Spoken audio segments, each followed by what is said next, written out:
చంద్రశేఖర భారతీ స్వామి వారు పీఠాధిపత్యం వహించిన రోజుల్లో రోజు కుక్క వచ్చేది ఆయన దగ్గరికి. అది ఏది తినేది కాదు, మాంసం తెచ్చి అక్కడ పెట్టినా సరే అది ముట్టుకునేది కాదు. శ్రీచక్రార్చన అయిపోయి చంద్రమౌళీశ్వరుడికి నైవేద్యం అయిపోయిన తర్వాత ప్రసాదం పట్టుకొచ్చి ఆకులు అక్కడ పెడితే తిని పడుకునేది అంతే, ఏ పదార్థం ముట్టుకునేది కాదు. స్వామివారు ఎప్పుడైనా యాత్రకి బయలుదేరి విజయయాత్రకు వెడుతుంటే అది కూడా బయలుదేరిపోయి అది ఎక్కడ నడిచేదంటే పరివారంతో నడిచేది కాదు. చంద్రశేఖర భారతీ స్వామివారు కూర్చున్న పల్లకి కింద అది నడుస్తుండేది. స్వామివారు ఎక్కడ విడిది చేస్తే అది అక్కడ విడిది చేసేది. స్వామివారు అనుగ్రహ భాషణం చేస్తే దూరంగా అలా కూర్చుని వినేది. అంతా అయిపోయిన తర్వాత ప్రసాదం పెడితే తినేది. ఒక రోజున అది వెళ్ళిపోతుంటే ఓ పిల్లవాడు దాన్ని రాయి పెట్టి కొడితే ఆ కుక్క భౌ అని వాడి మీద దూకితే పీఠ పరివారం ఏం చేశారంటే కుక్క ఎవరినన్నా కరిస్తే బాగుండదని దాని కళ్ళకి గంతలు కట్టేసి ఒక వాహనం ఎక్కించి 25 మైళ్ళ దూరం తీసుకెళ్లి వదిలేసి 25 మైళ్ళ దూరం నుంచి వాళ్ళు తిరిగి వచ్చేసారు వాహనంలో. వాళ్ళు వచ్చేటప్పటికీ కుక్క వచ్చి పడుకునుంది. మీరు నమ్మండి నమ్మపోండి, నేను అబద్ధం చెప్పట్లేదు. అటువంటి పీఠముల గురించి అబద్ధాలు చెప్పవలసిన అవసరం నాకు లేదు. ఆ కుక్క ఆ రోజు నుంచి ప్రసాదం పెడితే తినడం మానేసింది. అది రోజు చంద్రశేఖర భారతీ స్వామి వారి దర్శనం చేసుకుని అది ఏ క్షమార్పణ చెప్పుకుందో నన్ను దూరం చెయ్యొద్దని ఆయన దర్శనం అయిన తర్వాత ప్రసాదం తినేది. చిట్ట చివరికి ఆ కుక్క అలాగే ఆయన దర్శనం చేసి ఈశ్వరుల్లో లీనమైపోయింది. ఒక్కొక్కసారి ఉపాధి మారుతుంది, కానీ ఏ మహానుభావుడు అలా తిరుగుతూ ఉంటాడో తెలియదు. ఇది ఏకాత్మ భావనతో అన్నిట ఉన్నటువంటి ఒక్క వస్తువునే చూస్తూ ఉంటారు. ఆ ఒక్క వస్తువుని చూడగలిగినటువంటి ప్రజ్ఞకి ఎదుగుతారే ఆయన జ్ఞాని. ఆ జ్ఞాని మీకు బాహ్యమైనటువంటి అలంకారం చేత దొరకడు, ఆయన లోపల అలా ఉంటాడు, అటువంటి జ్ఞానంతో ఉంటాడు. ఆయనకి ఎదుటివారి ఆనందం తన ఆనందం, ఆ స్థాయికి పెరిగి ఉంటారు. భక్తితో కూడినటువంటి కర్మాచరణము చేత ఈశ్వరుడు అనుగ్రహించి ఒకనాడు మనకి జ్ఞానాన్ని ఇస్తాడు. చూడండి, పాలు మనం తీసుకెళ్లి పొయ్యి మీద పెడతాం. ఎప్పుడు పాలు పొంగుతాయి అంటే ప్రతిరోజు పాలు కాచేవాళ్ళు కూడా ఇప్పుడు పాలు పొంగుతాయని ఏం చెప్పలేరు. ఆ పాలు పొంగడం అంటే పాలు అనబడినటువంటి ప్రతి బిందువు ఇంకా పొంగడానికి యోగ్యమైన ఉష్ణోగ్రతని చేరిపోతే పాలు తమంత తాము పొంగుతాయి. మనం ఒక పాత్రలో పోసి ఉడికిస్తున్నటువంటి బియ్యం అన్నీ ఎప్పుడు అన్నంగా మారాయి? అడుగుది మాడిపోకుండా పైది కిందది మధ్యలోది అన్నీ మెతుకులుగా ఎప్పుడు మారాయి మనకి తెలియదు. కానీ పైన ఉన్న గింజ మెత్తపడితే లోపల ఉన్న గింజ కూడా మెత్తపడుతుంది. అన్ని బియ్యపు గింజలు ఒక్కసారే అన్నంగా మారాయి. ఇది ఎలా జరిగిందో భక్తితో కూడినటువంటి కర్మాచరణము చెయ్యగా జ్ఞానము కూడా అలా ఆవిర్భవిస్తుంది. ఆ జ్ఞానావిర్భావము జరిగితే ఆ జ్ఞానము వల్ల మాత్రమే మోక్షము సాధింపబడుతుంది. ఈ మోక్షము సాధించడానికి యోగ్యమైనటువంటి విద్య ఏది ఉన్నదో ఆ విద్యకే శుద్ధ విద్య అని పేరు. మిగిలిన విద్యలన్నీ హూణ విద్యలు. అందుకే మీరు చూశారో లేదో, శారదాదేవి ఒక చిత్రం చేస్తూ ఉంటుంది. ఆ తల్లి ఆవిడ ఎడం చేతిలో పుస్తకాన్ని పట్టుకుంటుంది. ఎడం చేతిలో పుస్తకాన్ని పట్టుకోవడానికి కారణం ఏమిటంటే కుడి చేతిలో తావళం పట్టుకుంటుంది. అందుకే సనాతన ధర్మమునందు ఆధ్యాత్మ విద్యయందు జనాన్ని ఆకర్షించే ప్రయత్నం ఎప్పుడూ చేయకూడదు. మీరు ఆకర్షించి జనాన్ని తెచ్చుకునే ప్రయత్నం ఎన్నడూ చేయకూడదు. మనం ఏదో ఇది చేస్తే ఓ జనం బాగా వస్తారు కదా అని మీరు పని చేశారనుకోండి, దానివల్ల మీరు పాడైపోతారు, ఎదుటి వాళ్ళు పాడైపోతారు. ఎందుకో తెలుసా అండి? జనంతో కాదు ప్రయోజనం. సనాతన ధర్మం యొక్క ప్రయోజనం ఏమిటంటే మీరు ఉద్ధరింపబడడం. ముందు మీరు ఉద్ధరింపబడి మీరు ఒక స్థానమునందు పదిలంగా కూర్చుని మిగిలిన వాళ్ళని కూడా ఆ స్థానములోకి లాగే ప్రయత్నం చేస్తారు తప్ప ఎంతమంది జనాన్ని ఇటువైపుకి లాక్కునే ప్రయత్నం చేద్దామన్నది సనాతన ధర్మంలో ఉండదు. కాబట్టి అమ్మవారు కుడి చేతిలో తావళం పట్టుకుంటుంది. ఆ తావళం పట్టుకుంటే అది తిరుగుతుంది. అంటే గురుముఖత విన్న విషయాన్ని మీరు ఎంత మననం చేస్తారో, మననం చేసిన దాన్ని మీ యొక్క అనుష్ఠానంలోకి, మీ అభ్యాసంలోకి, ఆచరణలోకి మీరు ఎంత తెచ్చుకోగలుగుతారు, తెచ్చుకున్న దాని చేత మీరు ఎంత తరిస్తారు, ఇది ప్రమాణం. తప్ప కేవలంగా విన్నామంటే విన్నాం, అర్థరహితమైనటువంటి విషయం. గురుముఖత విన్నటువంటి ఏ విషయమైనా విశ్వాసముతో కూడినదై ఉండాలి. ఇది మనని ఉద్ధరిస్తుంది అన్న నమ్మకం ఉండాలి. ఆ నమ్మకంతో ఆచరించినది ఏది ఉంటుందో దాని వలన మాత్రమే ప్రయోజనాన్ని పొందుతాడు. అందుకే చూడండి, మనకి ఒక మాట చెప్తారు, శుద్ధ విద్య యొక్క ఫలితమేమి అంటే, మామూలుగా శుద్ధ విద్య కాని చేత ఎలా కుక్షింభరత్వం కలుగుతుందో, శుద్ధ విద్య యందు ఒక స్థితిని పొందితే, అనగా తాను ఆ శుద్ధ విద్య చేత తరించిన వాడై తానే ఆ విద్యాస్వరూపాన్ని పొందేస్తే తానేమవుతాడు అంటే అభేదమును పొందుతాడు. దేనితో అభేదమును పొందుతాడు? తనకు విశ్వమునకు అభేదం. విశ్వముతో ఎందుకు అభేదమును పొందుతాడు అంటే, విశ్వమే విష్ణువు, విశ్వమే అమ్మవారు. ఆ విశ్వమునందు అంతర్భాగమైన తాను కూడా విష్ణువే, తాను కూడా అమ్మవారే. ఉన్నది ఒక్క వస్తువే, రెండు వస్తువులు లేవన్న స్థితికి వెళ్ళిపోతాడు. ఇప్పుడు ఇదే ఈ స్థితి వారి యందు ఏమవుతుందంటే కారుణ్యముగా వ్యక్తమవుతూ ఉంటుంది, ఒక గుణముగా కాదు. మీరు చూడండి, ఇది కొన్ని కొన్ని చోట్ల ఏమవుతుందంటే భ్రష్టత్వాన్ని పడుతుంది. ఎలా పడుతుంది అంటే, నేను ఒక మంచి పని చేస్తున్నాను, ఎక్కడో ఇళ్ళు అంటుకున్నాయనుకోండి, ఆ ఇళ్ళు అంటుకున్న వాళ్ళకి పట్టుకెళ్ళి నువ్వు కంబళీలు పంచిపెట్టాలి అని మీరు అనుకున్నారనుకోండి. ఇప్పుడు మీరు అది ఎందుకు చేస్తున్నారు? మీరు దయతో చేస్తున్నారు. మీరు కంబళీలు పంచడం అనేటటువంటిది వీడియో తీయడము, ఫోటోలు తీయడము అవసరమా? మీ దయకు ఒక సాక్ష్యం ఉండాలా? అక్కర్లేదు. మీ దయ అవతల వారి యొక్క కష్టాన్ని మీరు ఊహించుకుని, ఈ కష్టం నాకు వచ్చి ఉంటే అన్న భావన కలగగానే, ఆ కష్టం నా కష్టమైతే అన్న బాధ కలగగానే, ఈ బాధ చేత ఆ వస్తువు నేను ఒక్కటే అని మీకున్న దాంతో అవతల వారిని ఆదుకునేటప్పుడు, సనాతన ధర్మానికి ఉన్న గొప్పతనం ఏమిటంటే, అవతలవాడు లేనివాడు నేనున్నవాణ్ణి అని ఉపకారం చేయరు. ఎలా చేస్తారంటే, అందులో ఉన్నది ఇందులో ఉన్నది ఒక్కటే పదార్థం, ఇప్పుడు నాకు ఈశ్వర సేవ చేసుకునే అదృష్టం లభించింది అని సమాజాన్ని ఈశ్వరుడిగా చూసి సేవిస్తారు. తప్ప నేను ఉపకారం చేస్తున్నాను, వాడు ఉపకారం పొందుతున్నాడు, మేము సేవ చేస్తున్నాం, వాళ్ళు సేవలు పొందుతున్నారు, అసలు ఈ భావన సనాతన ధర్మమునకు సంబంధించినది కాదు. ఈ సిద్ధాంతం ఎక్కడన్నా కనపడింది అనుకోండి, అది ఖచ్చితంగా దోషభూయిష్టం అన్నమాట. అప్పుడు మీకు ఏమవుతుందో తెలుసా అండి, మీకు తెలియకుండానే ఒక అహంకారం మీలో పెరుగుతుంది. ఇప్పుడు నేను సేవ చేస్తున్నాను అన్న భావన మీకు కలగగానే ఏమవుతుందో తెలుసా అండి, నీ చేస్తున్నాను నీ చేస్తున్నాను నీ చేస్తున్నాను అన్న భావన కలగగానే ఏదో ఒక క్షణంలో మీరు ఉపేక్షింపబడ్డారు అన్న భావన కూడా మీకు కలిగింది అనుకోండి. ఇంత సేవ చేస్తున్న నేను ఉపేక్షింపబడ్డాను, ఇది పక్కకి చేరుతుంది. ఇది వెంటనే ఏమవుతుందంటే అహంకారమునకు కారణం అవుతుంది. నేను ఈశ్వర సేవ చేయుచున్నాను, నేను ఈశ్వరుని చేత ఉపేక్షింపబడినాను అంటే నా సేవ చాలలేదు, నేను ఇంకా పూజ చేయవలసి ఉంటుంది. ఇప్పుడు అహంకార పరిత్యాగానికి కారణం. ఇది చాలా గమ్మత్తుగా ఉంటుంది. మీరు గడ్డం ఎందుకు పెంచుతున్నారు అని అడిగారు అనుకోండి ఎవరో నన్ను, అంటే నేను పెంచట్లేదు అది పెరుగుతోంది అన్నాను అనుకోండి. ఇప్పుడు నేను చెప్పింది సత్యమా అసత్యమా? పరమసత్యం. నేనేం పెంచలేదు, అది పెరిగింది. ఇప్పుడు ప్రశ్న మారాలి. మీరు గడ్డం ఎందుకు తీయట్లేదు అని అడిగారు అనుకోండి, అప్పుడు నేను గడ్డం ఎందుకు పెంచుతున్నానో చెప్పవలసి ఉంటుంది. మీరు కొద్దిగా తేలిగ్గా పట్టుకుంటారని చెప్పాను ఇష్టమండి ఉదాహరణ.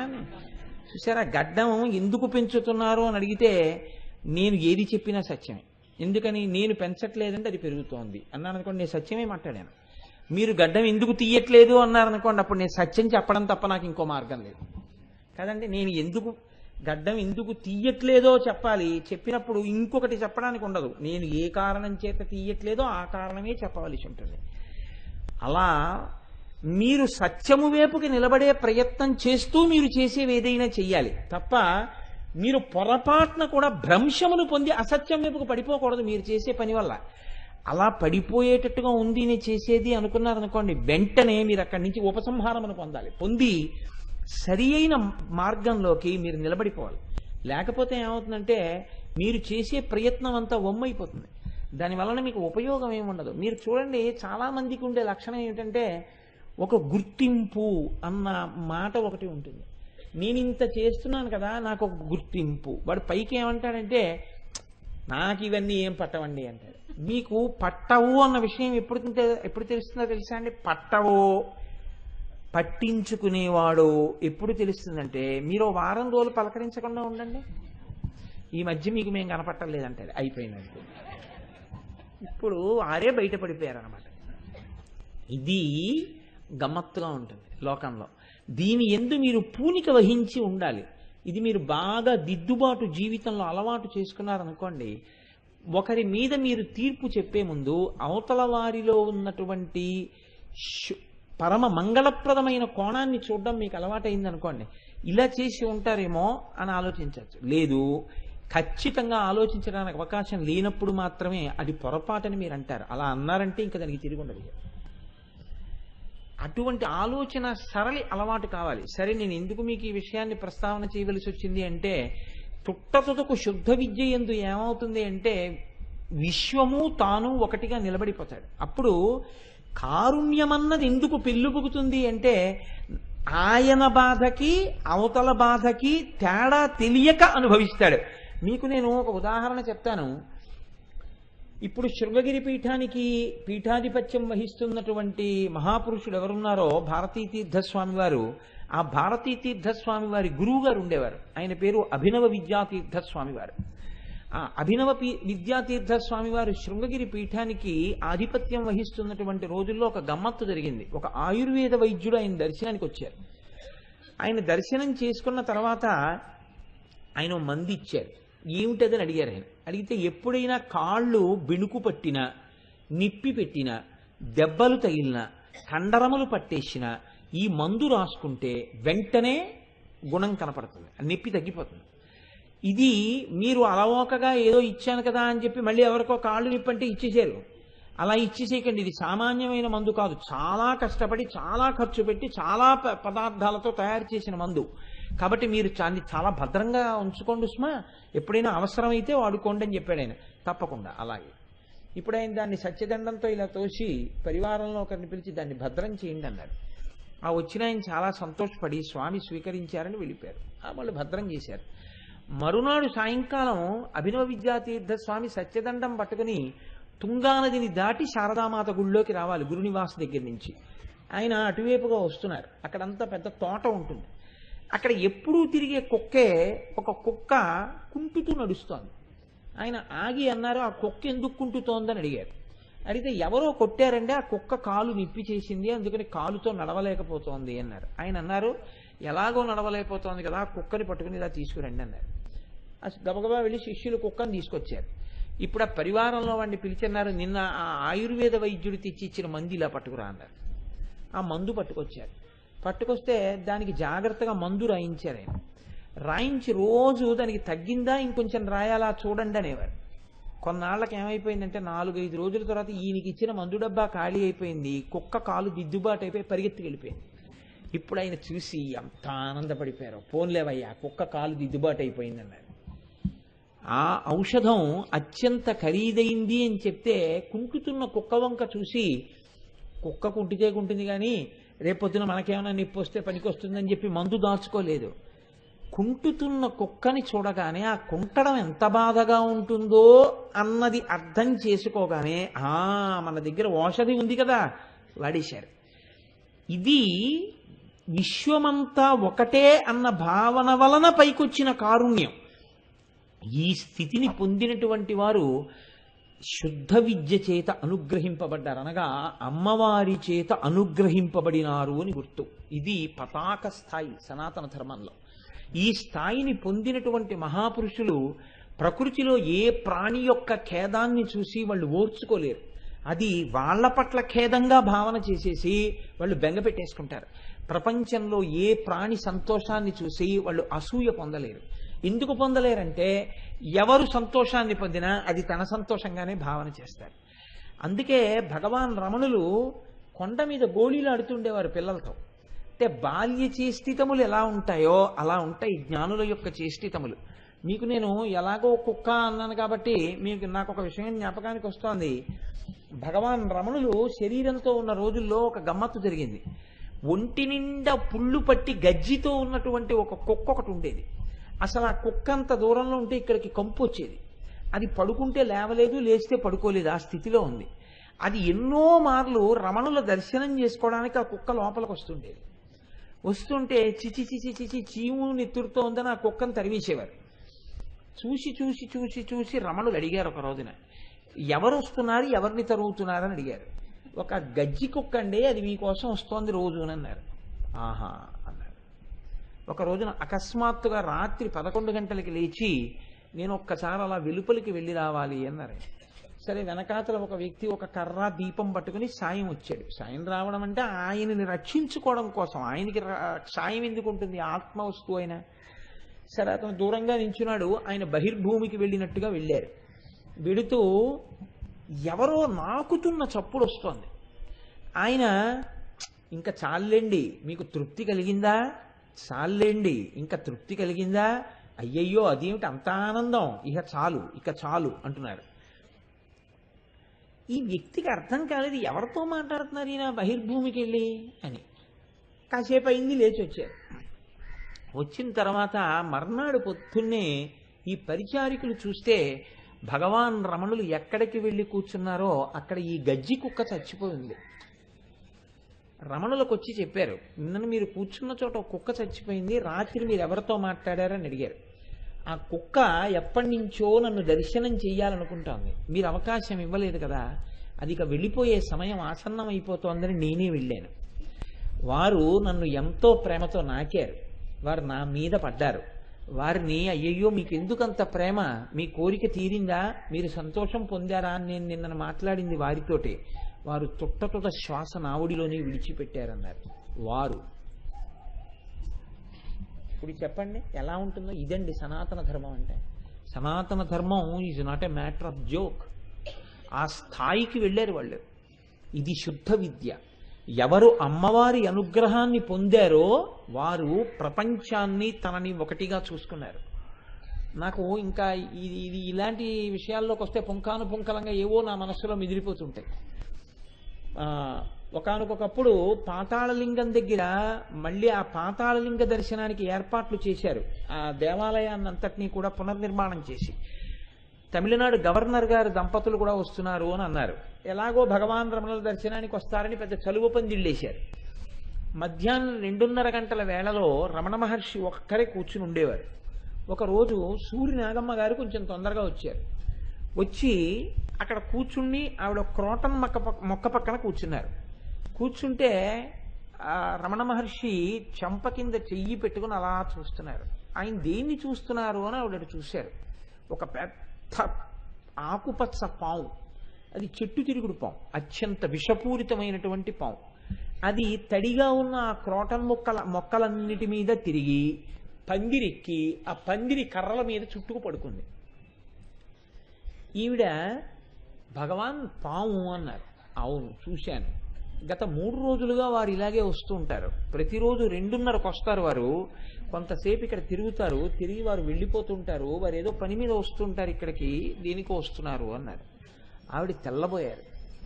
తెల్లబోయి ఈలోగా ఆశ్రమానికి సంబంధించిన ఒక ఆయన వచ్చి, అవునమ్మా రోజు ఈయన వస్తారు, ఆ పాము వస్తుంది, జన్మలెత్తినా మనకు ఆ మాట రమ్మన్నా రాదండి, అది అనుభవించిన వాడి గుండెల్లోంచే వస్తుంది. గురువు పక్కనుంటే మాత్రం గురువు సంస్కారం వచ్చేస్తుందా?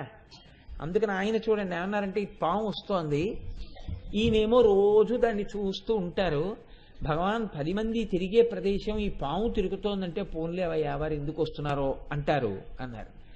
అంటే ఈవిడన్నారు, సూర్యనాగమ్మ గారు, నాకేం భయం వెయ్యట్లేదు భగవాన్, ఎందుకంటే మీరు రోజు చెప్పిన మాటలు నేను వింటున్నాను, కానీ వారు చెప్పిన దాంట్లో కూడా సత్యం ఉంది, అందరూ మీ స్థాయిలో ఉండరుగా, వచ్చిన వాళ్ళు ఎవరైనా కంగారు పడి పాము అంటే ఇబ్బంది కదా, అందుకని ఆ పాముని కొట్టేస్తే బాగుంటుంది అని ఈయన పూర్తి చేశాడు.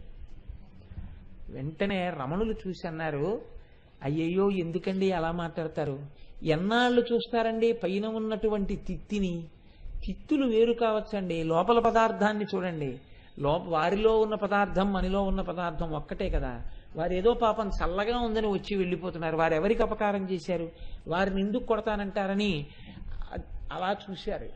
ఆ పాము వంక, పాము ఆయన వంక చూసింది. అది నిజమైన శక్తిపాతం, అది నిజమైనటువంటి అవగాహన. సర్వభూతముల యందున్నవాడు తనలో ఉన్న ఆత్మని అవతల ఉన్న ఆత్మని ఏకీకృతం చేస్తే ఈయన భావం దానికి అర్థం కావడం. మిమ్మల్ని కర్ర పెట్టి కొడితే నేను చూడలేను, కాబట్టి నేను ఇవాళ ఇక్కడికి వచ్చాను కాబట్టి సరిపోయింది, నేను రాకముందు గబుక్కుని ఎవరైనా మీకు అపకారం చేస్తే నేను తట్టుకోలేను, మీరు ఏమనుకోవద్దు, మీరు రాకండి అని ఆయన ఏమన్నారో తెలియదు. వెంటనే ఆ పాము జర జర జర జర జర జర కిందకి దిగి వెనకాతల ఉన్నటువంటి కొండ అరణ్యంలోకి వెళ్ళిపోయింది. ఇంకెప్పుడు ఆ పాము రాలేదు. ఎటువంటి ఏకాత్మ భావన ఎందుంటారో చూసారా, ఆశ్చర్యంగా ఉంటాయండి మహాత్ముల జీవితాలు. శృంగగిరికి పీఠాధిపత్యం వహించినటువంటి చంద్రశేఖర భారతీ స్వామి వారు అమ్మవారు పరీక్ష పెడుతుందేమో, అందుకే అన్నిటికన్నా తక్కువైనటువంటి కుక్క చేతనే వాళ్ళ యొక్క ఉన్నత స్థితి తెలిసిపోతుంటుంది. చంద్రశేఖర భారతీ స్వామి వారు పీఠాధిపత్యం వహించిన రోజుల్లో రోజు కుక్క వచ్చేది ఆయన దగ్గరికి. అది ఏది తినేది కాదు, మాంసం తెచ్చి అక్కడ పెట్టినా సరే అది ముట్టుకునేది కాదు. శ్రీచక్రార్చన అయిపోయి చంద్రమౌళీశ్వరుడికి నైవేద్యం అయిపోయిన తర్వాత ప్రసాదం పట్టుకొచ్చి ఆకులు అక్కడ పెడితే తిని పడుకునేది అంతే, ఏ పదార్థం ముట్టుకునేది కాదు. స్వామివారు ఎప్పుడైనా యాత్రకి బయలుదేరి విజయయాత్రకు వెడుతుంటే అది కూడా బయలుదేరిపోయేది. బయలుదేరిపోయి అది ఎక్కడ నడిచేదంటే పరివారంతో నడిచేది కాదు, చంద్రశేఖర భారతీ స్వామివారు కూర్చున్న పల్లకి కింద అది నడుస్తుండేది. స్వామివారు ఎక్కడ విడిది చేస్తే అది అక్కడ విడిది చేసేది, స్వామివారు అనుగ్రహ భాషణం చేస్తే దూరంగా అలా కూర్చుని వినేది. అంతా అయిపోయిన తర్వాత ప్రసాదం పెడితే తినేది. ఒక రోజున అది వెళ్ళిపోతుంటే ఓ పిల్లవాడు దాన్ని రాయి పెట్టి కొట్టాడు. కొడితే ఆ కుక్క భౌ అని వాడి మీద దూకింది. దూకితే పీఠ పరివారం ఏం చేశారంటే కుక్క ఎవరినన్నా కరిస్తే బాగుండదని దాని కళ్ళకి గంతలు కట్టేసి ఒక వాహనం ఎక్కించి 25 మైళ్ళ దూరం తీసుకెళ్లి వదిలేశారు. వదిలేసి 25 మైళ్ళ దూరం నుంచి వాళ్ళు తిరిగి వచ్చేసారు వాహనంలో. వాళ్ళు వచ్చేటప్పటికీ కుక్క వచ్చి పడుకునుంది. మీరు నమ్మండి నమ్మపోండి, నేను అబద్ధం చెప్పట్లేదు. అటువంటి పీఠముల గురించి అబద్ధాలు చెప్పవలసిన అవసరం నాకు లేదు. ఆ కుక్క ఆ రోజు నుంచి ప్రసాదం పెడితే తినడం మానేసింది. అది రోజు చంద్రశేఖర భారతీ స్వామి వారి దర్శనం చేసుకుని అది ఏ క్షమార్పణ చెప్పుకుందో నన్ను దూరం చెయ్యొద్దని ఆయన దర్శనం అయిన తర్వాత ప్రసాదం తినేది. చిట్ట చివరికి ఆ కుక్క అలాగే ఆయన దర్శనం చేసి ఈశ్వరుల్లో లీనమైపోయింది. ఒక్కొక్కసారి ఉపాధి మారుతుంది, కానీ ఏ మహానుభావుడు అలా తిరుగుతూ ఉంటాడో తెలియదు. ఇది ఏకాత్మ భావనతో అన్నిట ఉన్నటువంటి ఒక్క వస్తువునే చూస్తూ ఉంటారు. ఆ ఒక్క వస్తువుని చూడగలిగినటువంటి ప్రజ్ఞకి ఎదుగుతారే ఆయన జ్ఞాని. ఆ జ్ఞాని మీకు బాహ్యమైనటువంటి అలంకారం చేత దొరకడు, ఆయన లోపల అలా ఉంటాడు, అటువంటి జ్ఞానంతో ఉంటాడు. ఆయనకి ఎదుటివారి ఆనందం తన ఆనందం, ఆ స్థాయికి పెరిగి ఉంటారు. నాకు ఇంకా అదొక ఆనందం, మళ్ళీ ఇంకొకటి చెప్పేస్తే సంతోషంగా ఉంటుంది, ఇంకా అక్కడితో ఆపేస్తాను. భగవాన్ రమణులు విరూపాక్ష గుహలో ఉన్న రోజుల్లో మంచి ఎండాకాలంలో కొండ మీద గడ్డి కోసుకోవడానికి వచ్చేవారు కొంతమంది. చాలా పాపం ఆ గడ్డి కోసుకుని అమ్ముకుంటే తప్ప బిడ్డల్ని పోషించుకోలేనటువంటి స్త్రీలు. వాళ్ళు పచ్చగడ్డి మోపులు కట్టుకున్న తర్వాత ఒకే ఒక్క తీర్థంలో నీళ్లు పడేవి ఆ కాలంలో, ఎండాకాలం వస్తే. అక్కడ వీళ్ళని నీళ్లు తాగనిచ్చేవారు కాదు. అందుకని వాళ్ళు భగవాన్ రమణులు ఏం చేసేవారంటే కుండలతో నీళ్లు పట్టి తీసుకొచ్చి అక్కడ పెట్టేవారు. పెడితే వీళ్ళందరూ గడ్డి కోసుకుని నాలుక దప్పికతో పిడచ కట్టి రమణుల దగ్గరికి వచ్చేవారు. వస్తే ఈయన బయట నిలబడి వాళ్ళకి నీళ్లు తాగండని దోసిట్లో పోస్తుంటే వాళ్ళు అనేవారు, బాబా ఒంగుని గడ్డి కోసి కోసి కోస్తే వీపు కాలిపోతోంది బాబా, మీ చేత్తో కాసి నీళ్లు పోయండి అనేవారు. అని వాళ్ళు వంగుంటే ఈ నరుగు మీద నించుని పిడతతో నడుముల మీద నీళ్లు పోసి ఏడిచేవారు ఆయన. ఒకప్పుడు సూర్య నాగమ్మ గారు అడిగారు ఇది నిజమేనా అని. అడిగితే ఆయన అన్నారు, అవును, నిర్వాణాయ తరుఛాయ తప్తస్య విశేషత.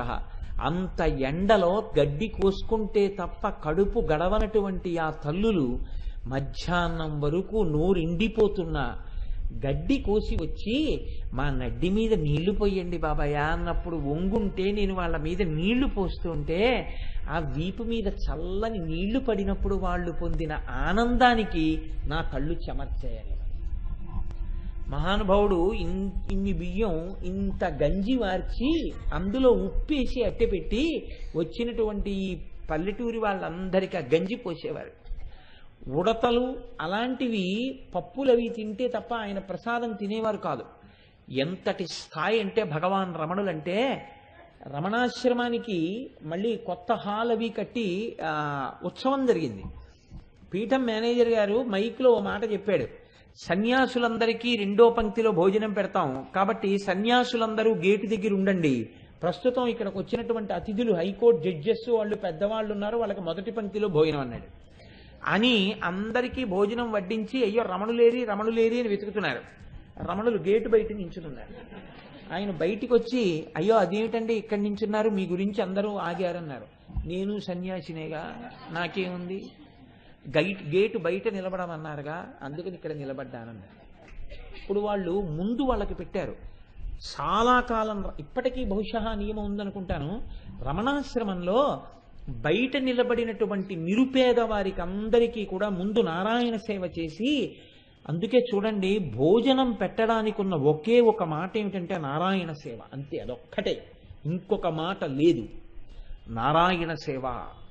నారాయణ సేవ అంటే అందరిలో ఉన్న నారాయణుడికి అన్నం అందుతోంది అంతే. నారాయణ సేవ అని వాళ్ళందరికీ పెట్టాక రమణులు కూడా అప్పుడు లోపలికి వెళ్ళి పదార్థం తీసుకునేవారు. మహాపురుషులైనటువంటి వారు అంత స్థితిలో ఉండేవారు. చంద్రశేఖర పరమాచార్య కాంచీ పీఠాధిపత్యం వహిస్తున్న రోజుల్లో వంటవాడు మినప్పప్పు ఎత్తుకుపోతూ దొరికిపోయాడు. దొరికిపోతే పరమాచార్య దగ్గరికి తీసుకొచ్చారు, ఈ వంటవాడు మినప్పప్పు ఎత్తుకుపోతున్నారని, ఏం శిక్ష వేయమంటారని అడిగారు.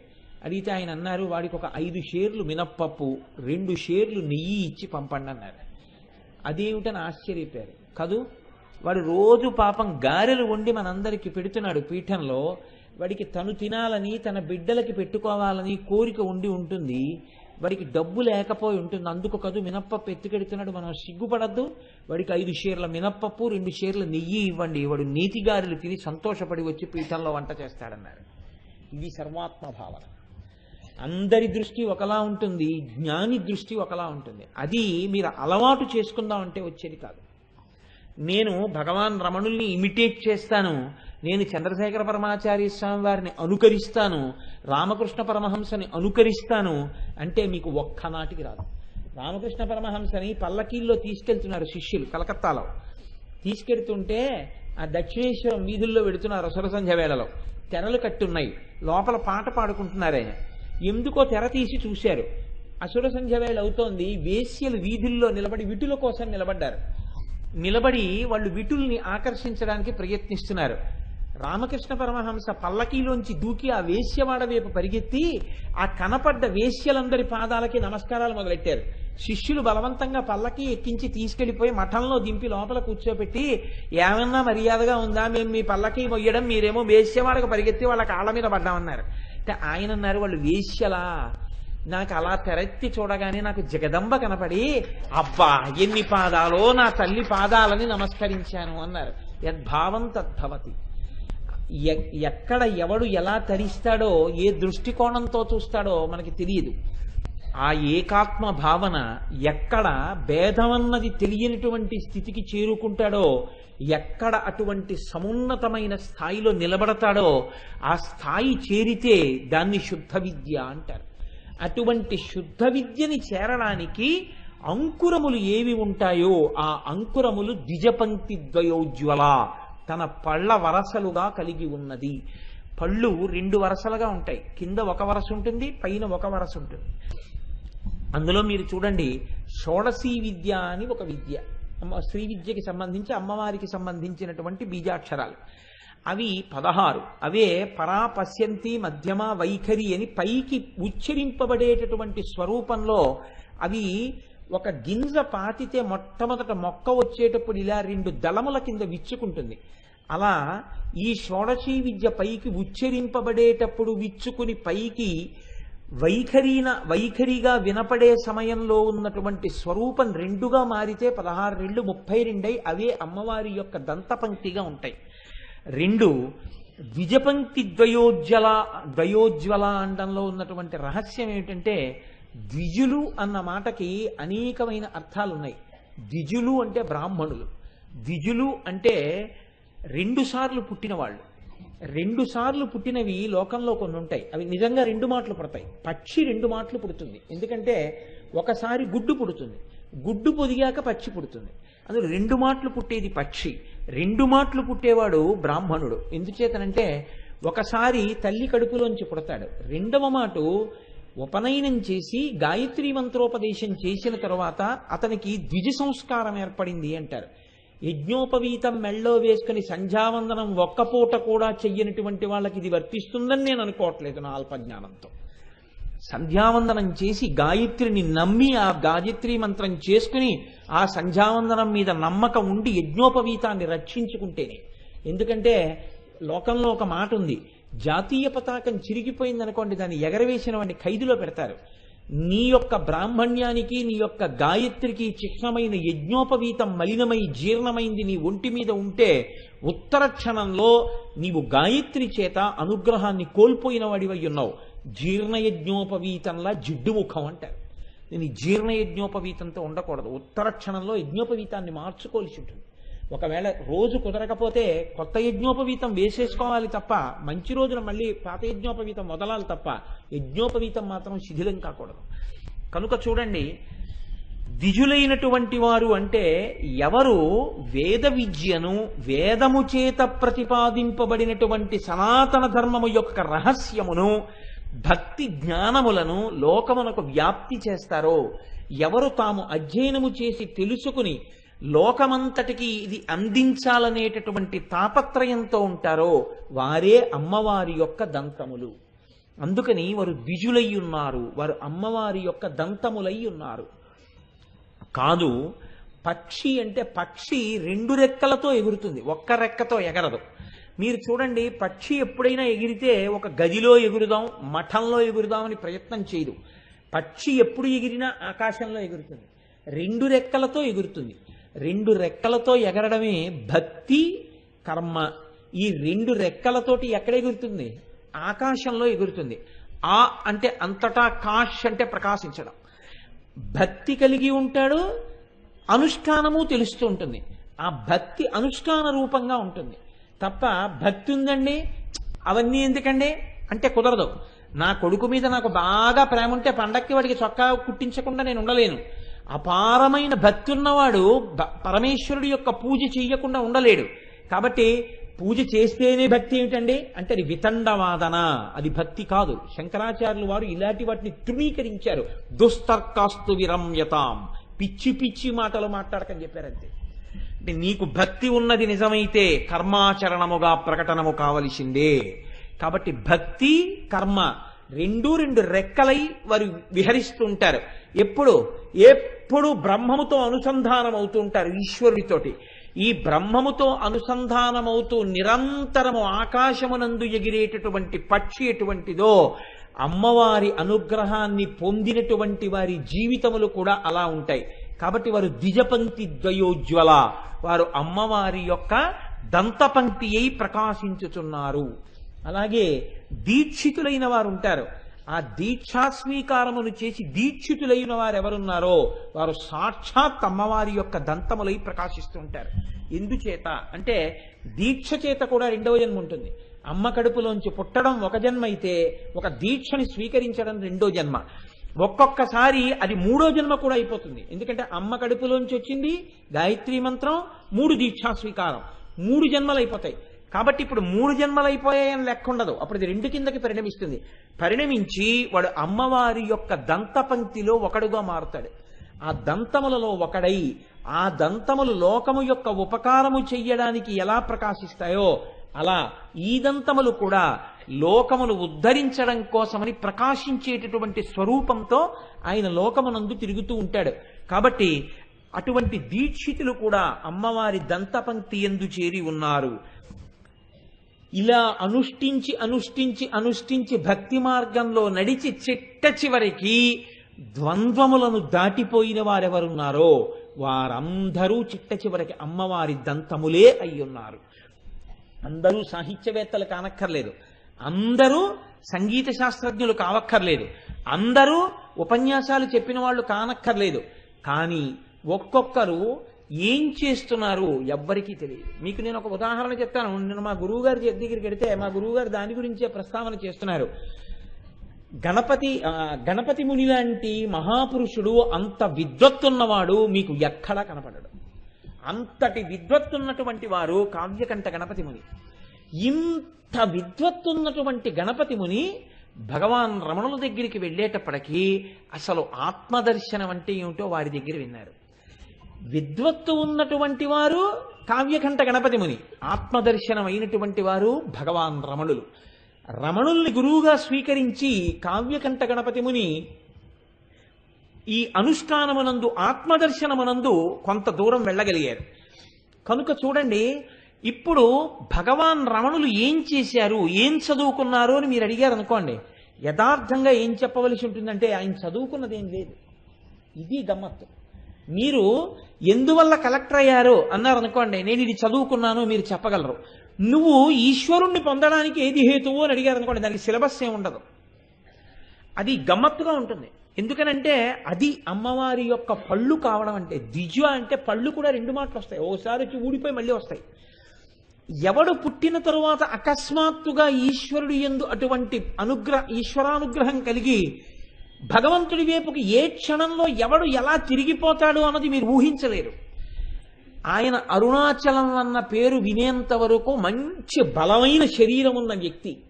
ఒకానొక నాడు ఒక వ్యక్తి అరుణాచలం నుంచి వస్తూ నేను అరుణాచలం నుంచి వస్తున్నాను అన్నాడు. ఎవ్వరూ ఇంట్లో లేనప్పుడు మరణాన్ని పొందుతున్న అనుభూతి ఒకటి ఆయనకి కలిగింది, అంతే. ఆ తర్వాత ఇంకెప్పుడూ ఆయన అరుణాచలం నుంచి తిరిగి వెనక్కి రాలేదు. ఆ రమణులు ఇవాళ మోక్షమునందు ఆత్మదర్శనమునందు భగవాన్ రమణులు చెప్పిన మాటలు ఏవి ఉన్నాయో అవి ఆదిశంకరాచార్యుల వారు చెప్పినటువంటి మాటలతో తుల్యములు. ఏం చదువుకున్నారు రమణ మహర్షి అని మీరు నన్ను అడిగారు అనుకోండి, అప్పుడు నేనేం చెప్పవలసి ఉంటుందంటే 8వ క్లాస్ చదువుకున్నారు అని చెప్పవలసి ఉంటుంది. 8వ క్లాస్ చదువుకున్న ఆయనకి ఉపనిషత్తులు ఎలా వచ్చాయి, వేదాలు ఎలా వచ్చాయి అని అడిగారు అనుకోండి, ఆ ప్రశ్నకు అర్థం ఉండదు. ఎందుకు అర్థం ఉండదు అంటే ఇంత మెత్తగా ఉండేటటువంటి లోపలి భాగం కలిగినటువంటి బుగ్గలు, ఇంత మెత్తగా ఉండేటటువంటి నాలుక, వీటి మధ్యలో ఇంత గట్టిగా ఉన్నటువంటి పళ్ళు ఎలా వచ్చాయి? ఇంత గట్టిగా ఉండే పళ్ళు ఇంత మెత్తగా ఉండేటటువంటి బుగ్గల లోపలి భాగాల్ని కానీ నాలుకని కానీ కరవకుండా ఎలా సహకరిస్తున్నాయి? మీకు తెలియదు. భగవంతుడి యొక్క అనుగ్రహాన్ని పొంది ఆయన ఎలా అన్ని విషయాలు తెలుసుకుని మోక్షం వైపుకి వెళ్ళగలిగాడు? మీకు తెలియదు, తెలియాలని లేదు కూడా. లౌకిక విద్యల్లో ఈయన ఇది చదువుకున్నాడు, ఇది చేశాడు. ఈశ్వర సంబంధమైన విషయాల్లో క్వాలిఫికేషన్కి ఆత్మజ్ఞానం పొందడానికి సంబంధం ఏముండదు. నువ్వు ఇది చదువుకున్నావు, నీకు ఇది ఎలా వచ్చింది? అదొక చచ్చు ప్రశ్న, ఆ ప్రశ్న వేయకూడదు. ఈశ్వరానుగ్రహమే హేతువు.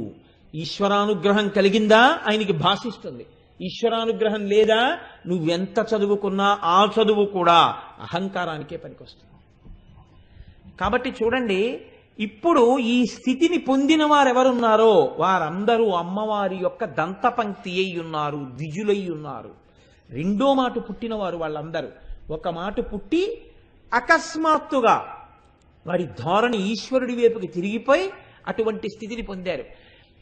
స్వాతంత్రోద్యమ సంగ్రామంలో తిరిగి ఐసీఎస్కి ఆ రోజుల్లో సెలెక్ట్ అయ్యి కొద్దిగా చిన్న తేడాతో ఐసీఎస్ని వదిలేసుకున్నటువంటి మహానుభావుడు అరవిందో అంతటి యోగి పుంగవుడు అయ్యాడని ఎవరనుకున్నారు?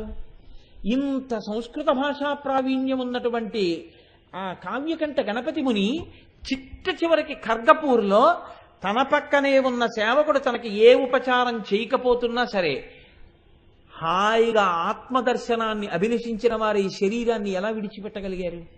భగవాన్ రమణులు చిట్ట చివరి ఆక్సిజన్ సిలిండర్ పట్టుకొస్తుంటే వద్దు అని చెయ్యి ఊపి, అమ్మయ్యా చిన్ని గుడారములో ఉన్న పెద్ద ఏనుగు ఆత్మగా నిలబడే అవకాశం వచ్చింది, ఈ శరీరాన్ని వదిలేస్తున్నాన్ని సంతోషంగా ఎలా వదలగలిగారు?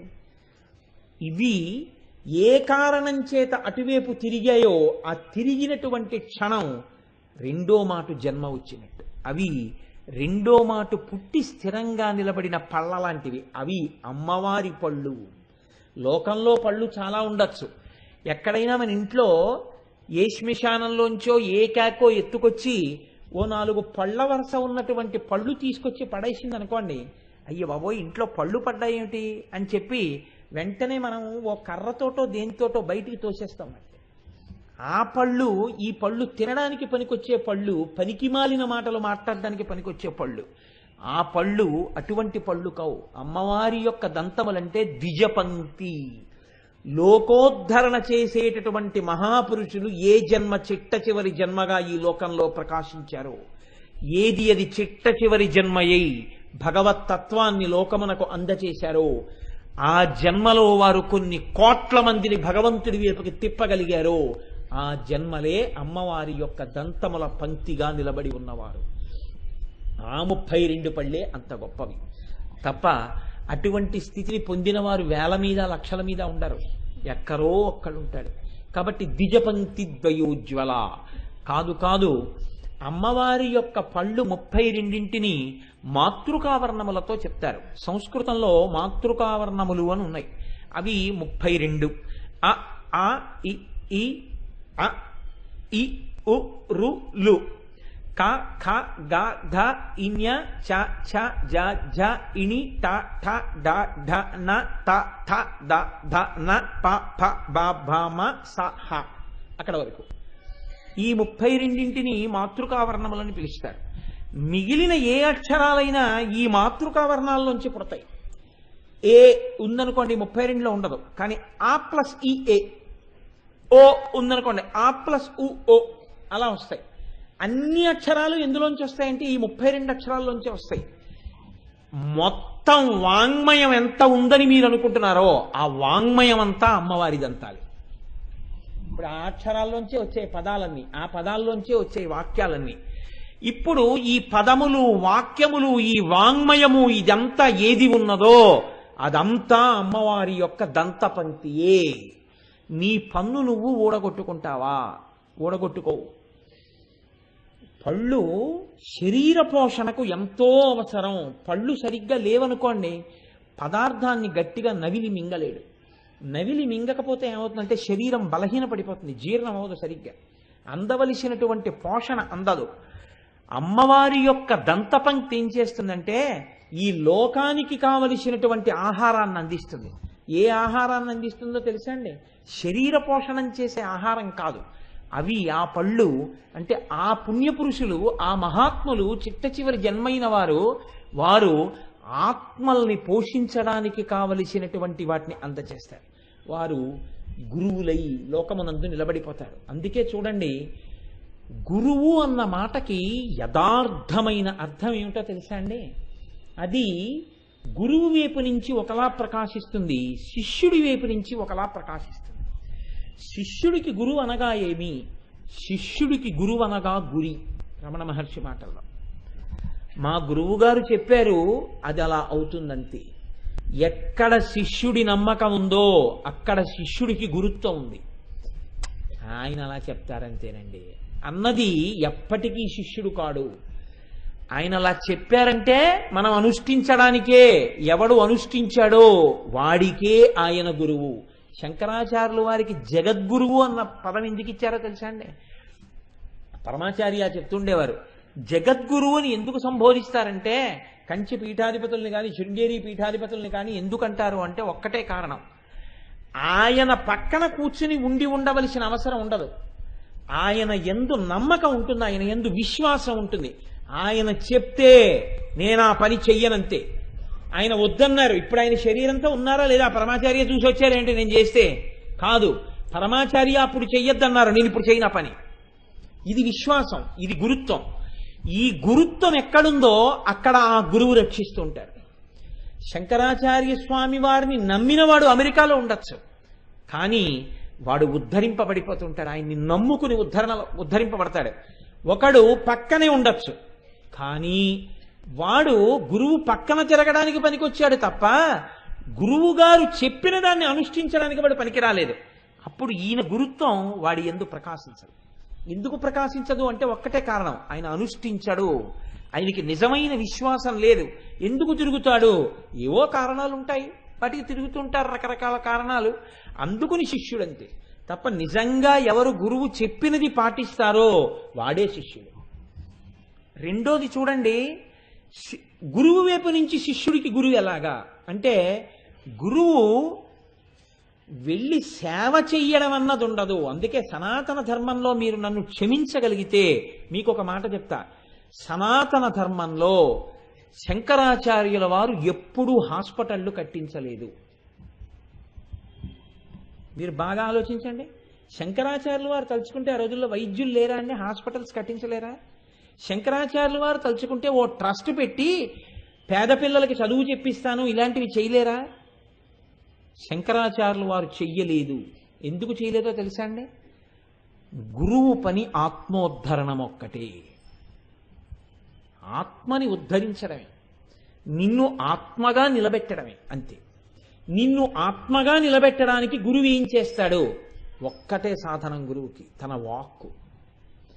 గురువు ఏ ప్రతిఫలాపేక్ష లేకుండా తాను అనుభవించినది, తాను తెలుసుకున్నది తాను 10 మందికి చెప్తాడు. పుచ్చుకోవడం శిష్యుడి యొక్క పాత్రతని బట్టి ఉంటుంది. ఒకడు నమ్మి అనుష్ఠించాడు, ఉన్నత స్థితికి పెడతాడు. అనుష్ఠించలేదు, వాడికి దాని వలన ఉపయోగం ఏముండదు. ఒక్కొక్కడు ఉంటాడు సభలో, ఆయన పేరు 10 మార్లు ఇంటింటికి వెళ్ళి చెప్తాడు. చెప్పి ఆయన పేరు చెప్తున్నాడు కదా అని వీడిని నమ్మిన తర్వాత వీడు దేనికి పనికొస్తాడంటే పెద్దవాళ్ళని మోసం చేసి వాళ్ళ డబ్బులు యాత్రల్లో కూడా ఎత్తుకెడతాడు. అటువంటి నీచులు ఉంటారు. వాడికి ఈ గురువు ఎందుకు పనికొస్తాడు? ఎందుకు పనికిరాడు. ఇటువంటి వాడు శిష్యుడని పేరు చెప్పుకొని గురువుల పేర్లు చెప్పుకొని ఆషాఢభూతులై తిరుగుతుంటారు లోకంలో. వాళ్ళకి గురువు వలన ఉపయోగం ఏముండదు. ఎవడిని వాడు సంస్కరించుకుంటేనే శిష్యరికం. గురువుకి గురువుగా ఎలా నిలబడిపోతాడు అంటే, గురువు తాను మాట్లాడేటప్పుడు సూర్యుడు ఎలా ఉంటాడో అలా ఉండాలంతే. సూర్యుడు చూడండి, కిరణములను వెదజల్లుతాడు. వెదజల్లేటప్పుడు అది బండరాతి మీద పడుతుంది, ముళ్ళ మీద పడుతుంది, బురదలో పడుతుంది. బురదలో ఉన్న తామర పువ్వు సూర్యకిరణానికి విచ్చుకుంది. బురదలో ఉన్న తామర పువ్వు విచ్చుకుంది, ఇది నా గొప్పని సూర్యుడు పొంగిపోలేదు. ముళ్ళ మీద కిరణాలు పడ్డాయని సూర్యుడిని నొచ్చుకోలేదు. ఇందులో ఎంతమంది వింటున్నారని గురువు బాధపడక్కర్లేదు. తన యొక్క ప్రమేయం లేకుండా తాను చెప్పుకుని వెళ్ళిపోవడమే. బండ మీద ఉన్న విత్తనాలు మొలకెత్తవు, మట్టిలో ఉన్న విత్తనాలు మొలకెత్తుతాయి. దేని ప్రాప్తతని, దేని యోగ్యతని బట్టి అది చిగురిస్తుంది. చిగురింప చేయడానికి తాను మేఘంలా వర్షించి వెళ్ళిపోవడమే గురువుకున్నటువంటి ఒకే ఒక్క కర్తవ్యం. అది తప్ప గురువుకి వేరొక కర్తవ్యం ఉంటుందా? లేదు. అందుకే శంకరాచార్యుల వారు ఎప్పుడు ఇంకో పని చేయలేదు, బోధ ఒక్కటే చేశారు శంకరాచార్యుల వారు. కనుక చూడండి, ఇది గురువు సూర్యుడిలా నిలబడతాడు, శిష్యుడు గురితో నిలబడతాడు. ఇది గురు శిష్య సంబంధం. ఈ గురు శిష్య సంబంధానికి అంతటికి ఆలవాలం ఎక్కడుంది? తన అనుభవాన్ని, తాను తెలుసుకున్న దాన్ని వాక్యముల రూపంలోనే చెప్పాలి గురువు కూడా. ఇంకొక ఆధారం లేదు. శిష్యుడికి అర్థం అవ్వాలంటే గురువు కూడా మాటలే మాట్లాడతాడు. శిష్యుడు కూడా ఉద్ధరణ పొందాలంటే మాటలను విని మాత్రమే ఉద్ధరణ పొందుతాడు. ఇప్పుడు ఈ మాటలు ఎక్కడి నుంచి వచ్చాయి? అక్షరములతోటే వచ్చాయి. ఈ అక్షరములన్నీ ఎక్కడి నుంచి వచ్చాయి? అమ్మవారి దంతపంక్తిగానే వచ్చాయి. ఆ 32 మాతృకావర్ణాలే వాంగ్మయంగా మారింది. ఇప్పుడు లోకంలో ఒక మనిషి ఉద్ధరణ పొందితే ఇంకొక మనిషి ఉద్ధరించగలిగితే దేని వలన ఉద్ధరించగలుగుతున్నాడు? అమ్మవారి యొక్క దంతపంక్తి చేతనే ఉద్ధరింపగలుగుతున్నాడు. ఎవడైనా బలం పొందాడు అంటే ఒక్కటే కారణం, పళ్ళు గట్టిగా ఉన్నాయి. పళ్ళు గట్టిగా లేవనుకోండి, ఈ విటమిన్లున్న పదార్థాలు మీరు తీసుకోండి, ఆయన తీసుకోలేడు. కారణం ఏంటి? ఆయనకి పళ్ళు లేవు, ఆయన తినలేడు. ఆయన తినలేడు కాబట్టి ఆయనకి పోషకాహారం అందదు. తినగలిగిన వాడు దంతపుష్టి ఉన్నది. అందుకే లోకంలో ఓ మాట ఉంది, మీరు చూడండి, అదేంటి పాపం దంతశీలి లేదండి ఆయనకి అంటారు. దంతశీలి లేదండి అంటే ఏమిటో తెలుసా అండి? ఆ పళ్ళకి నవిలే భాగ్యం లేదు అని. పళ్ళకి నవిలే భాగ్యం లేదు అంటే పదార్థమున్నా తినగలిగినటువంటి సత్తువ లేదు, కడుపుకు అందించలేడు, శరీరానికి అందించలేడు. దంతములు ఏం చేస్తాయి? శరీరమునకంతటికీ పుష్టినిచ్చే పదార్థాన్ని నవిలి లోపలికి పంపినట్టు అమ్మవారి దంతములుగా ఉన్న మహాపురుషులు కూడా ఈ లోకమునకు జ్ఞాన పరిపుష్టినిస్తారు తప్ప పై మెరుగులు పై సబగులు కాసేపు మిమ్మల్ని సంతోష పెట్టడాలు అలాంటి ఉండవు. అటువంటి ఆకర్షణలకి తావుండదు ఆత్మవిద్యలో. అటువంటి ఆకర్షణలకి తావుండదు శిష్యుణ్ణి ఉద్ధరించడంలో. గురువుకి శిష్యుడికి సంబంధం ఎంతవరకు అంటే కేవలం ఉద్ధరించే మాటలు చెప్పడం వరకు మాత్రమే తప్ప ఏ ఇతర విషయములు ప్రస్తావన గురువు చేయకూడదు, శిష్యుడు వాటి కోసం వెంపర్లాడకూడదు. కాలం పిల్లలు లేకపోతే వాళ్ళని ఉపాసన చేశారు. చేస్తే అభిరామి అమృతఘటేశ్వరుల యొక్క అనుగ్రహంగా వాళ్ళ కడుపున ఒక పిల్లవాడు పుట్టాడు. పుడితే ఆ పిల్లవాడికి అభిరామ భట్టు అని పేరు పెట్టారు. ఈ పిల్లవాడు పుట్టుక నుంచి మౌనంగా ఉండి ఎప్పుడూ అమ్మవారి గుళ్ళో కూర్చుని తనలో తాను రమించిపోతూ ఉండేవాడు. లోపల అమ్మవారి దర్శనమే, పైన అమ్మవారి దర్శనమే. ఎప్పుడు గుడి ముఖమంటపంలో కూర్చుని ఉండేవాడు. ఒక రోజున ఆయన అలాగే కూర్చుని ధ్యానంలో ఉన్నాడు. సంతోషంలో అంతరంగమంతా మగ్నమై ఉన్నాడు. ఈ స్థితిలో శరభోజీ మహారాజు గారు తంజావూరుని పరిపాలించేవాడు అట్టుగా వచ్చి గుడిలో పెడుతున్నాడు. అందరూ లేచి నిలబడ్డారు, మహారాజు వచ్చాడని. ఈయన ధ్యానంలో ఉన్నాడు, లేవలేదు. శరభోజీ మహారాజు ఆయన వంక చూశాడు. ఆయన తేజస్సుని చూసి బహుశః ఇతను మహాపురుషుడు అని గుర్తించాడు. ఎవరితనని అడిగాడు పక్క వాళ్ళని. ధ్యానం చేసుకుంటున్నాడు అని చెప్తే నేను వచ్చింది కూడా తెలియదా అని శిక్ష వేస్తాడేమోనని మీరు పట్టించుకోవలసిన వాడు కాదు అని చెప్పడం కోసం అని అబ్బే ఏదో ఉన్మాది మహాప్రభో అలా మధుపానం చేసి పడుంటూ ఉంటాడు అన్నారు. ఆయనకి నమ్మకం కలగలేదు. లోపలికి వెళ్ళి పార్వతీ పరమేశ్వరులను అర్చించి బయటికి వచ్చాడు. అలాగే ఉన్నాడు ఆయన. ఆయన తట్టి బహిర్ముఖుణ్ణి చేశాడు. ఆయన ఒక్కసారి బహిర్ముఖుడయ్యాడు. ఆ బహిర్ముఖుడు అవడంలో అప్పటి వరకు ఆయన మనసులో ఏం చూస్తున్నాడంటే అమ్మవారి ముఖమండలాన్ని దర్శనం చేస్తున్నాడు. పౌర్ణమి నాటి చంద్రబింబం ఎలా ఉంటుందో అలా కనపడుతోంది అమ్మవారి లోపల. అదే ఆనందంతో కళ్ళు తెరిచేసరికి ఎదురుగుండా ఇంకా పౌర్ణమి చంద్రుడు అమ్మవారి ముఖంలా కనపడుతోంది. రాజు అన్నాడు, వీడు నిజంగా ఉన్మాదియా కాదా చూడాలని ఇవాళ ఏం తిథి అని అడిగాడు. నిండు పున్నమి అన్నాడు ఆయన. అది అమావాస్య. రాజు అన్నాడు, బాగా తెలిసి చెప్తున్నావా అన్నాడు. తెలిసి చెప్తున్నాను, పౌర్ణమి అన్నాడు. ఆయన అమ్మవారి ముఖాన్ని చూస్తున్నాడు లోపల. రాజు అన్నాడు, అయితే చీకటి పడిన తర్వాత వస్తాను. ఆకాశంలో పౌర్ణమి చంద్రుడిని చూపించకపోతే నీ కుత్తుక కత్తిరించనా? కత్తిరించవచ్చు అన్నాడు. ఏమిటి ధైర్యం? లోపల అమ్మవారు ఉంది. వెళ్ళిపోయాడు రాజు. మిగిలిన వాళ్ళందరూ వచ్చన్నారు, ఎంత తప్పు చేశావురా, పోనీ ఏదో ఆలోచనలో ఉన్నాను, నాకు తిథి తెలియదంటే వదిలిపోయేది, ఎందుకంత మాట అన్నావు? ఎలా చూపిస్తావు? ఇవాళ అమావాస్య, పౌర్ణమి చంద్రుడు ఎలా కనపడతాడు? ఆయన అన్నాడు, నీకు భయమేమో, నాకు భయం లేదు. నేను నమ్ముకున్న తల్లి నాకుంది, ఆ తల్లి చూపిస్తుంది అమావాస్యని పౌర్ణమిగా అన్నాడు. ఆయన అభిరామి అందాది అని ఆ చిట్ట చివరి మాట శ్లోకంలో ఏది ఉంటుందో దాంతో మొదలుపెట్టి మళ్ళీ కవిత్వం చేస్తారు. అలా అసుర సంధ్య వేళ అయిన దగ్గర నుంచి ఆలయ ముఖమంటపంలో కూర్చుని శ్లోకాలు చెప్తున్నాడు. 79వ శ్లోకాన్ని పూర్ణ చేస్తున్నాడు. శరభోజీ మహారాజు రథం దిగి లోపలికి వచ్చాడు. ఆకాశంలో అమావాస్య నాటి చంద్రరేఖ మాత్రమే ఉంది. శరభోజీ అరుగు మీదకి వచ్చి అభిరామ భట్టుని చూసి ఇలా చూడని ఇలా వేలు చూపించాడు. చూపించేసరికి అంతే అమ్మవారు ఈ తనని నమ్ముకున్న భక్తుణ్ణి రక్షించడం కోసం తన చెవి కుండలాన్ని తీసి ఆకాశంలోకి విసిరింది. అంతే పౌర్ణమి చంద్రుడై ప్రకాశించింది. శరభోజీ ఆయన కాళ్ళ మీద పడి క్షమార్పణ వేడాడు. శివ శివ పశ్యంతి సమం. ఆయన మహారాజా ఇదంతా అమ్మవారి అనుగ్రహం అన్నాడు. మళ్ళీ అదే ధ్యానంలో ఉండిపోయాడు. మహాపురుషులైనటువంటి వారు సన్మానమును కోరుకోరు.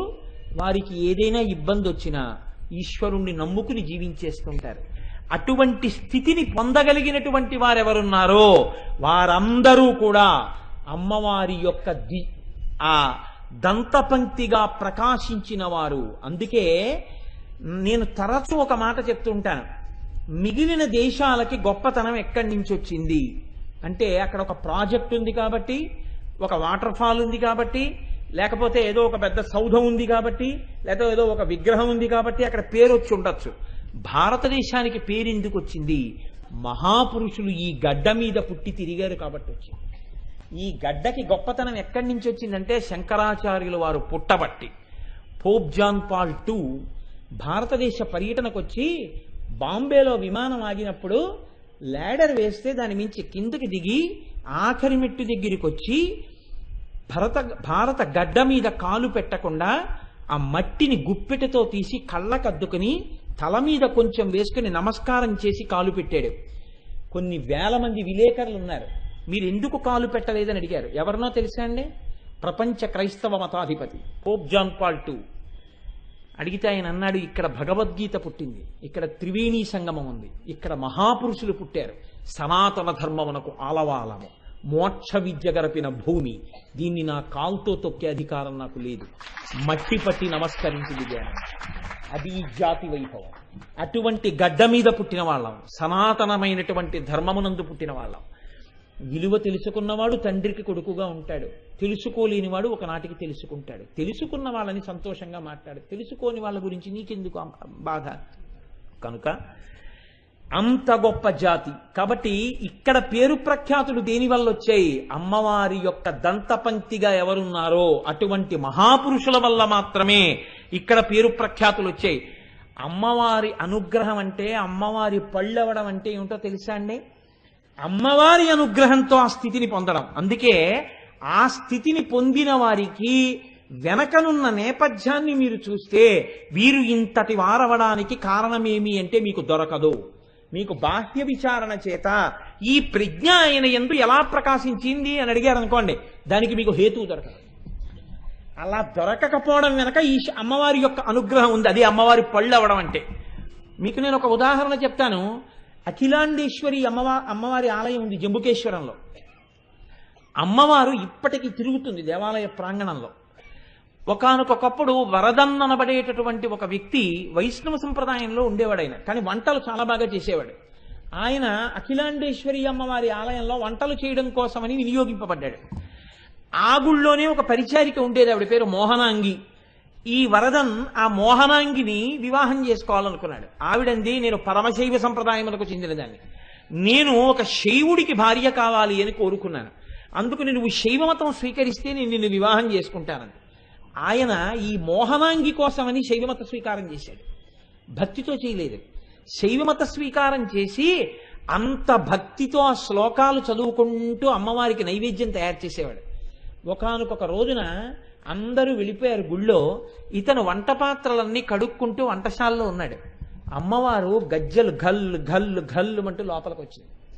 కూర్చుని అంట్లు తోముకుంటున్న వరదన్ తెల్లబోయి అమ్మవారి వంక చూసి, తల్లి కాలి అందియలు మోగుతుండగా వస్తుంటే మాటలండి అని ఉండిపోయాడు. ఆవిడ ఇలా 2 వేళ్లతో ఆ నాలుక బయటికి పట్టుకుని బీజాక్షరాలు రాసేసింది. అతని పేరు మారిపోయింది, కాలమేఘన్. నల్ల మేఘం ఎలా వర్షిస్తుందో అలా కవిత్వం చెప్పాడు అతను. ద్రవిడ సంప్రదాయంలో ఆయన యొక్క పాశురాలు, ఆయన రచించినటువంటి పద్యాలు, వాటిని చెప్పకుండా ఎవరు ఉపన్యాసాలు చెప్పరు. అంత గొప్ప కావ్యరచన చేశాడు. దాన్ని తిరువనాయిక్కవుళ అంటారు. అటువంటి కావ్యరచన చేసి అతని పేరు కాలమేఘంగా మారిపోయింది. దేనివల్ల అమ్మవారు అనుగ్రహం పొందాడు అని నన్ను అడిగారు అనుకోండి, ఇప్పుడు నేనేమని చెప్పాలి? పరమభక్తితో వంట చేసి పెట్టిన వాడికి అమ్మవారు అనుగ్రహం లభించింది. అమ్మవారు చూసేదేది అంటే, నేను మీకు ముందే మనవి చేసి ఉన్నాను, భక్తితో కూడిన కర్మాచరణము. అది ఉన్నది అని మీరు నమ్మగలిగితే అంతే, అమ్మవారు అనుగ్రహించేస్తుంది. అది పసిపిల్లవాడి మంకుపట్టు లాంటిదే కావచ్చు, అయినా సరే అమ్మవారు అనుగ్రహిస్తుంది. జ్ఞాన సంబంధన అయినారు. మీకు ఎన్నో మాటలు చెప్పాను. అమ్మ అని నమ్మి ఏడ్చాడు, వచ్చి పాలు పట్టింది, అంటే గొప్ప నాయనారుగా మారిపోయాడు. అలాగే దుర్వాసో మహర్షి ఆర్యా దిశతి చేశారు. అమ్మవారిని నమ్మినందుకు అమ్మవారు ఎదురుగుండా నిలబడితే 200 శ్లోకాలు చేశారు. మూకశంకరులు అమ్మవారి యొక్క అనుగ్రహంతో ఇద్దరికి ఏకకాలమునందు పరీక్ష పెట్టింది తల్లి. కామాక్షి దేవాలయంలో పుట్టుక చేత మూగివారైనటువంటి మూకశంకరులు కూర్చున్నారు, ఇటు పక్కన ఒక మహాపండితుడు కూర్చున్నాడు. ఇద్దరూ కళ్ళు మూసుకుని ధ్యానం చేస్తున్నారు. అమ్మవారు తాంబూల చర్వణం చేస్తూ లోపలికి వచ్చింది. వచ్చి తన తాంబూలపు పిడచ తీసి ముందు ఈ మహాపండితుడి నోట్లో పెట్టబోయింది. ఆయన నోరు తెరిచి చిచి చిచి ఆడదాని ఎంగిలన్నాడు. ఇలా ఆవిడ చిరునవ్వు నవ్వి మూకశంకరుల్ని ఇలా అంది. ఆయన కళ్ళు విప్పారు. ఓ నా తల్లి జగదంబ అనుకున్నారు. తాంబూలపు పిడచ చూపించింది, నోరు పట్టారు. నోట్లో తాంబూలపు పిడచ వేసింది. పుట్టుక చేత నోరు లేనివారు అంతే లేచి నిలబడి పాదాల వంక చూశారు. 100 శ్లోకాలు చెప్పారు పాదారవింద శతకం. ఇలా అమ్మ చిరునవ్వు చూశారు, 100 శ్లోకాలు చెప్పారు మందస్మిత శతకం. అమ్మ కన్నుల వంక చూశారు, 100 శ్లోకాలు చెప్పారు కటాక్ష శతకం. అమ్మవారి యొక్క వైభవాన్ని చూసి చెప్పారు ఆర్యా శతకం 100 శ్లోకాలు. అమ్మవారి యొక్క స్తోత్రం 100 శ్లోకాలు చేశారు స్తుతి శతకం.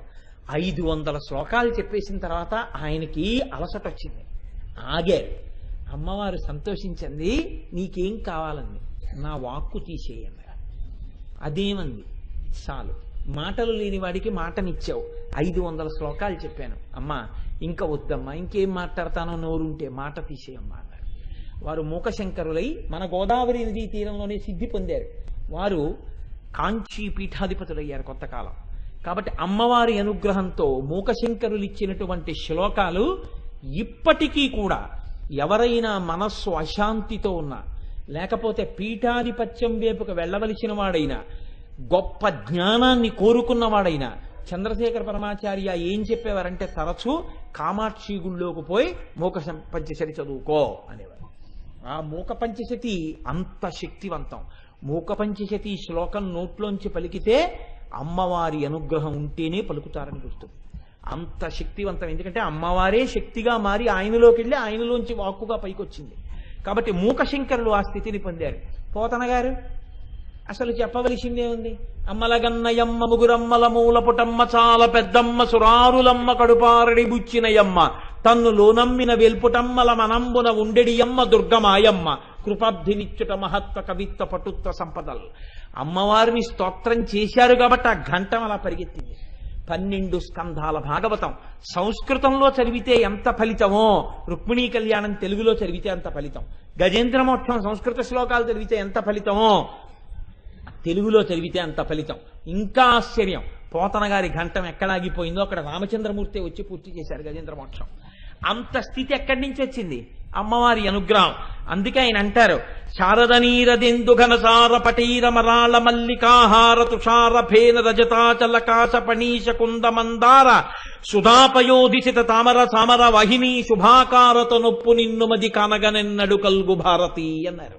బహుశః పోతన గారు పొందినటువంటి శారదా దర్శనం లాంటి దర్శనాన్ని ఈ లోకంలో ఎవ్వరూ పొందలేదు. ఎందుకని? ఎందరికో అమ్మవారు అనుగ్రహించింది. ఆయన భాగవతాన్ని ఆంధ్రీకరిస్తుంటే నాకు అంకితం అంటే నాకు అంకితం అని వెంపర్లాడారు.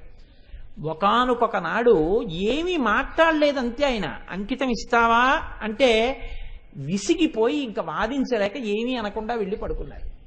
చిన్న పర్ణశాల, అందరూ పడుకుని నిద్రపోతుంటే ఒక ఆడది వెక్కి వెక్కి ఏడుస్తున్న శబ్దం వినపడింది. ఆయన లేచి లాంతరు పట్టుకుని ఎవరేడుస్తున్నారు అని చూశారు. ఉన్నది చిన్న కుటీరం మహానుభావుడిది. తెల్లటి చీర కట్టుకుని సాక్షాత్తు శారదాదేవి ఏడుస్తూ నిలబడింది.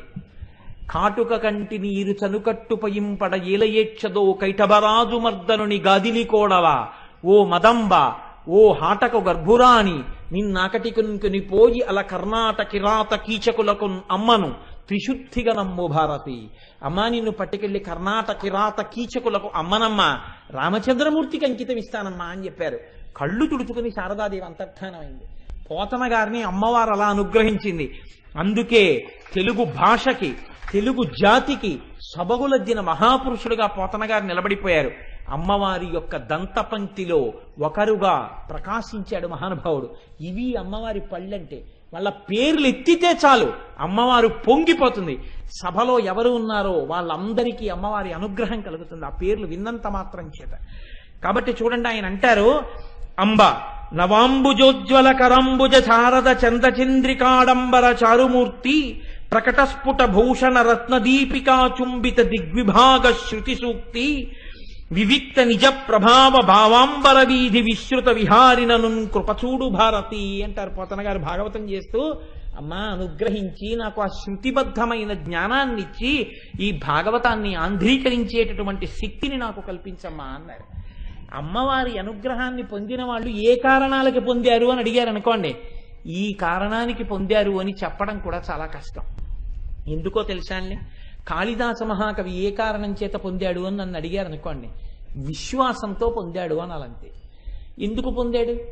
గొర్రెలు కాసుకునేటటువంటి వాడు ఒక మహారాజు యొక్క కుమార్తెకి పతి అయ్యాడు.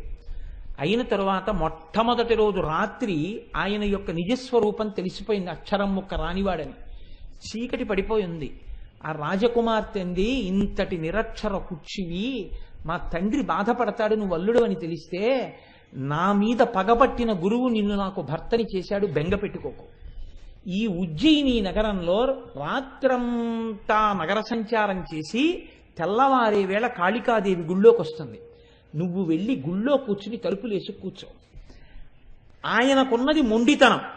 ఆ మొండితనాన్నే ఆస్తిగా ఆధారంగా చేసుకుని ఈశ్వరానుగ్రహం పొందగలిగినటువంటి శక్తిని ప్రచోదనం చేసింది ఆవిడ. కాబట్టి నీవు వెళ్ళి కాళికాదేవి ఆలయంలో తలుపులు వేసి కూర్చో. తెల్లవారుతుండగా అమ్మవారు వచ్చేస్తుంది, లోపలికి వెళ్ళిపోవాలి. ఇప్పటికీ వారణాసిలో వారాహి ఎలా తిరుగుతుందో అలా తిరుగుతుంది కాళికాదేవి. లోపలికి వెళ్ళడానికి ఆవిడ తలుపులు తెరుస్తుంది, నువ్వు బిడాయించు కూర్చో. ఎవడు రా లోపల తలుపులు తీ అంటుంది. నువ్వు ఆయనకేం రాదు అప్పటికి కాళిదాసు గారికి. 2 మాటలు చెప్తా, ఈ 2 అనుంది. ఏమిటన్నారు? కాళీ విద్య, కాళీ విద్య, ఈ 2 మాటలేను. ఆయన అన్నాడు విద్య అనలేకపోయాడు కాళిదాసు గారు. కాళీ ఇద్య, కాళీ ఇద్య అన్నాడు. పోనీ అదే అను. ఈ మొండితనం అమ్మవారి దగ్గర చూపించు. వెళ్ళిపోయి కాళికాదేవి గుళ్ళో కూర్చున్నాడు. వచ్చేసింది తల్లి తెల్లవారుతుండగా. తలుపు చప్పుడు చేసింది, తీయలేదు. తోసింది, తీయలేదు. ఎవడ్రా లోపల తలుపు తీయండి. అమ్మవారే తలుచుకుంటే తలుపులు తీయలేనంత బలహీనురాలండి కాళికాదేవి కాదు. వచ్చిన ఆవిడ తనని అనుగ్రహించగలదు. గొర్రెలు కాసుకునేవాడిని నాకు ఆవిడ ఎలా ఇస్తుందండి కవిత్వం అని అడగకుండా కూర్చున్నాడు వీడి విశ్వాసం. చూద్దాం ఏం చేస్తాడో. ఒరే తలుపు తీస్తావా తీవా? ఏమీ లేదు మాట. ఖాళీ విద్య. తలుపు తీస్తావా తీవా ఈవిడ. విద్య కావాలని ఆయన. ఆఖరికి ఆవిడ ప్రసన్నురాలైంది. శహబాష్, ఎంత నమ్మకం రా నా మీద అనుకుంది. ఆ నాలుక తలుపు సందులోంచి బయట పెట్టింది. ఇప్పుడు తలుపు కొద్దిగా తీసి విద్య ఇస్తే కానీ తలుపు తీయడనమాట. విద్య లేనివాడు కాబట్టే తలుపు తీసుకోగలదని తెలుసుకోలేకపోయాడు. విద్యను ఇచ్చిన తల్లి తలుపే తీయలేదా తెలుసుకోలేకపోయాడు. తలుపు నేను వేసేయగలను ఆవిడ రాకుండా. ఈ మొండితనం విశ్వాసంగా మారిపోయింది అమ్మవారి మీద. ఇప్పుడు నాలుకొక్కటే బయటెట్టాడు. ఎడం చేత్తో దాన్ని ఇలా లాగి రాసేసింది బీజాక్షరాలు. తలుపు తీశాడు. మాణిక్య వీణాం ఉపలాలయంతీం మదాలసాం మంజులవగ్విలాసాం మహేంద్ర నీలజ్యుతి కోమలాంగీం మాతంగ కన్యాం మనసా స్మరామి చతుర్భుజే చంద్ర కళావతంసే కుచోన్నతే కుంకుమ రాగశోణే పుండ్రేక్షు పాశాంకుశ పుష్పబాణ హస్తే నమస్తే జగదేకమాతః అంటూ మహానుభావుడు శ్యామలా దండకం చేశాడు. మీకు అందరికీ తెలుసా శ్యామలా దండకం అత్యద్భుతమైనటువంటి దండకం. ఆవిడ ఎక్కడ ఉంటుందో దగ్గర నుంచి చెప్పేశాడండి శ్యామలా దండకంలో.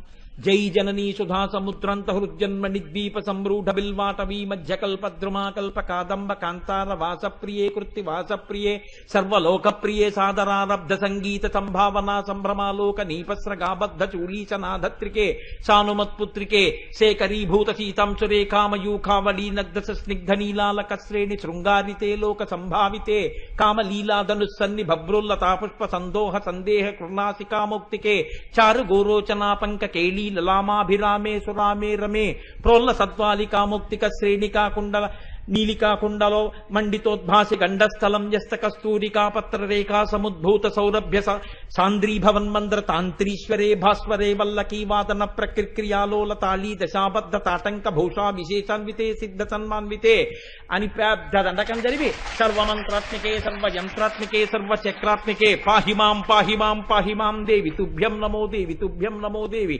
తుభ్యం నమః అని పాదాల మీద పడిపోయాడు. అంతే, సర్వ విద్యలు కరతలామలకమైపోయాయి మహానుభావుడికి. ఇప్పుడు అమ్మవారి అనుగ్రహం అంటే ఏమిటో చూపించాడు. ఆయన దంతపంక్తిలో ఒకడైపోయాడంతే అమ్మవారి అనుగ్రహంతో. ఇప్పుడు చెప్పండి, కాళిదాసు గారు అమ్మవారి అంతటి మహాజ్ఞాని కావడానికి ఏమి అర్హత కలిగిన వాడు అని మీరు నన్ను అడిగారు అనుకోండి, నేనేం చెప్పవలసి ఉంటుంది మీకు? విశ్వాసమే. భక్తితో కూడిన కర్మాచరణము ఆ స్థాయికి వెళ్ళిపోయిందంతే.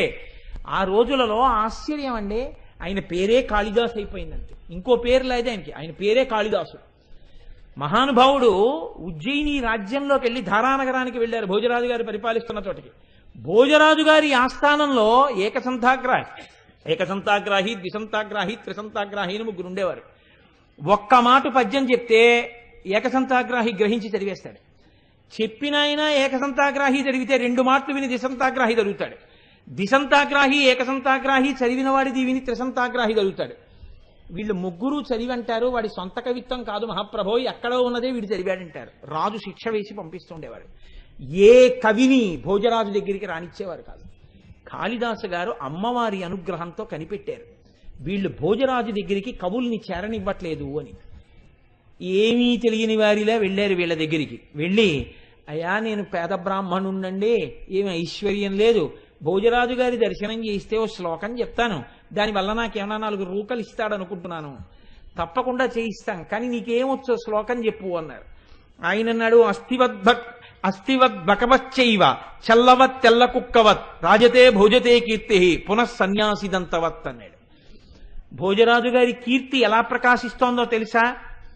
అస్థి అంటే ఎముక, ఎముక ఎంత తెల్లగా ఉంటుందో భోజరాజు గారి కీర్తి అంత తెల్లగా ఉంది. బకవచ్చైవ అంటే కొంగ ఎంత తెల్లగా ఉంటుందో భోజరాజు గారి కీర్తి అంత తెల్లగా ఉంది.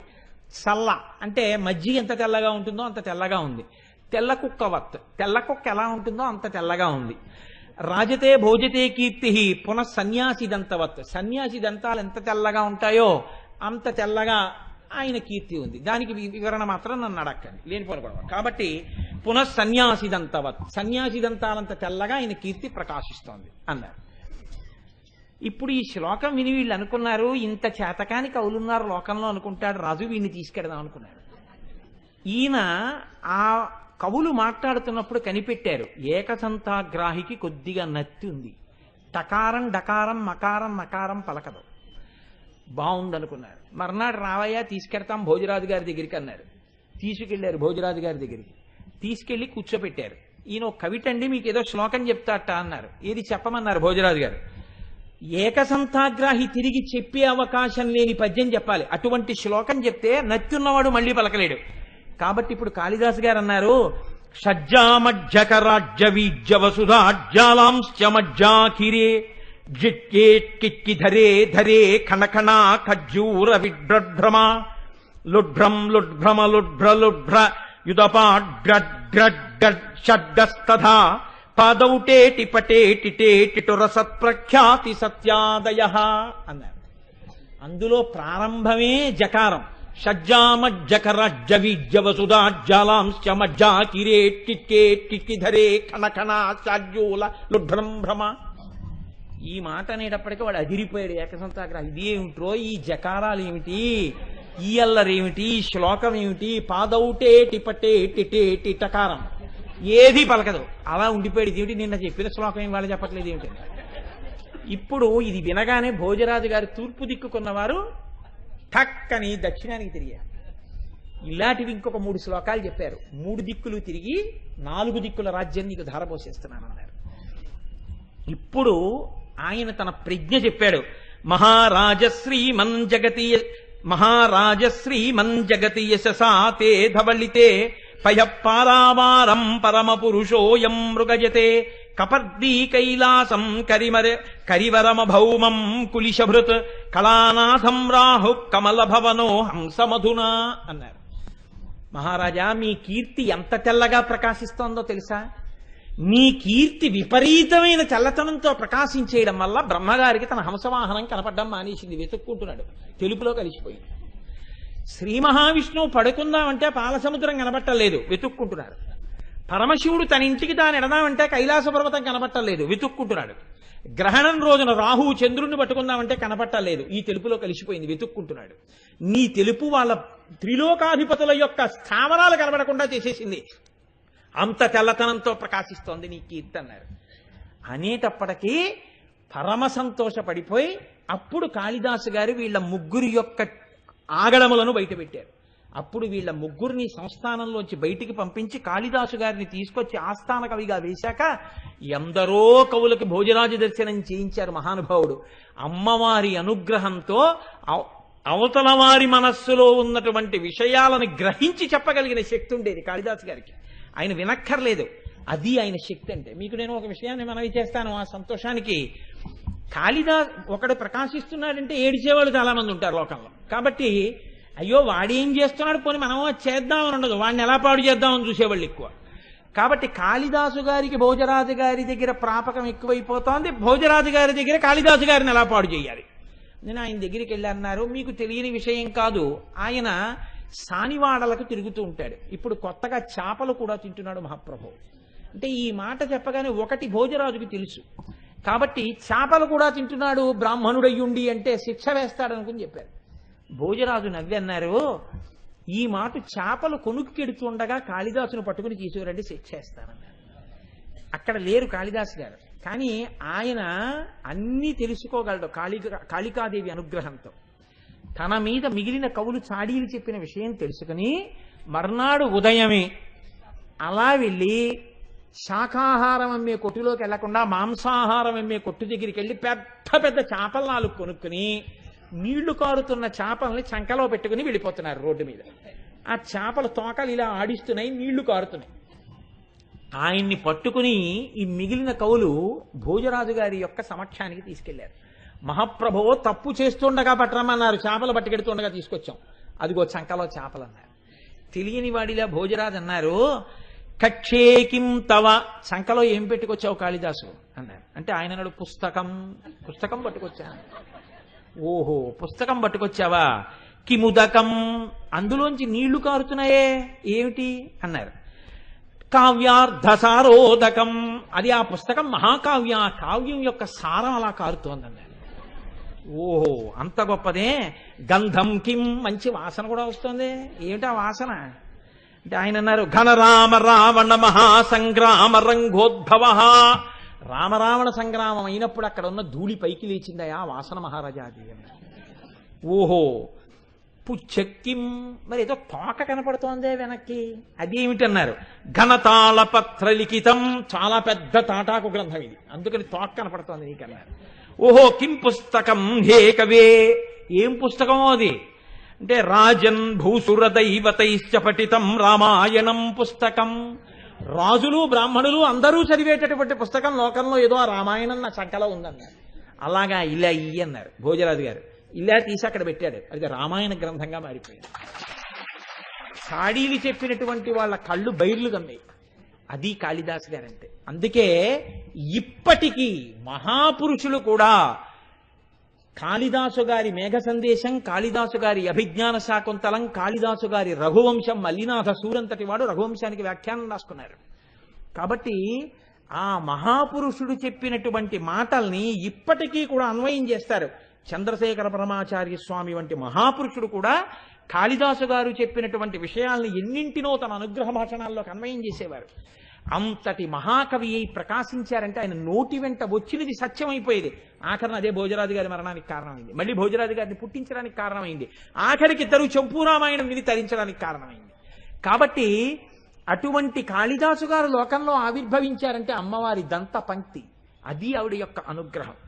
ఇది కేవలం సాహిత్యమునకే పరిమితం అవుతుందని మీరు అనుకుంటున్నారేమో. అమ్మవారి అనుగ్రహంతో అటువంటి మహాపురుషులు సంగీతమునందు ఆవిర్భవించారు. సంగీతం నేర్చుకుంటున్నాం, సంగీతానికి ట్రయో అంటుంటారు. సంగీతానికి ట్రయో కాదు, వాళ్ళు అమ్మవారే అలా వచ్చారు, వచ్చి లోకానికి మార్గం నేర్పారు. సంగీతము ద్వారా నాదోపాసన చేసి బ్రహ్మమును ఎలా చేరుకోవచ్చో చూపించినటువంటి వారు. కంచి కామాక్షి అమ్మవారి దేవాలయంలో బంగారు కామాక్షి అర్చన చేస్తుండేది ఒక కుటుంబం. మహమ్మదీయులు దండయాత్ర చేస్తున్నారని అక్కడి నుంచి బయలుదేరి తిరువారూరు వెళ్ళిపోయారు వాళ్ళు. తిరువారూరు వెళ్ళిపోయినప్పుడు ఆ తిరువారూరులో త్యాగరాజస్వామి వారి కోవెల అంటే పరమశివుడి యొక్క దేవాలయం. త్యాగరాజస్వామి వారి దేవాలయంలో బంగారు కామాక్షి విగ్రహాన్ని పెట్టి పూజ చేస్తుండగా ఆ కుటుంబాన్ని తంజావూరు మహారాజు గారు తంజావూరు రమ్మని అడిగారు. ఆ తంజావూరు వెళ్ళిపోయి అక్కడ ఉన్నటువంటి దేవాలయంలో ముఖమంటపంలో బంగారు కామాక్షిని పెట్టి పూజలు చేశారు. అమ్మవారిని రక్షించుకోవడానికి ఆ కుటుంబం పడినటువంటి పాట్లు చూస్తోంది అమ్మవారు. మీకు ఎంత భక్తిరా నేనంటే అనుకుంది.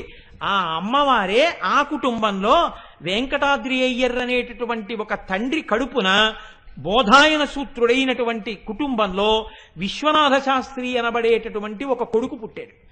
ఈ విశ్వనాథ శాస్త్రి గారికి ఒక భార్య ఉండేది. ఆవిడ పేరు సుబ్బమ్మ గారు.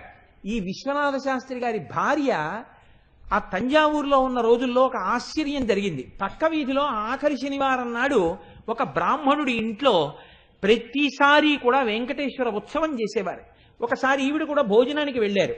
అక్కడ ఒక వ్యక్తి పూనకం వచ్చి ఊగిపోతూ విశ్వనాథ శాస్త్రి భార్య ఏది అని అడిగారు. అడిగితే ఆవిడ ఎదురుగుండా వచ్చి నమస్కారం పెట్టారు. ఖచ్చితంగా 10 నెలల తర్వాత కృత్తికా నక్షత్రంలో నీ కడుపున పుట్టబోతోంది అమ్మవారు.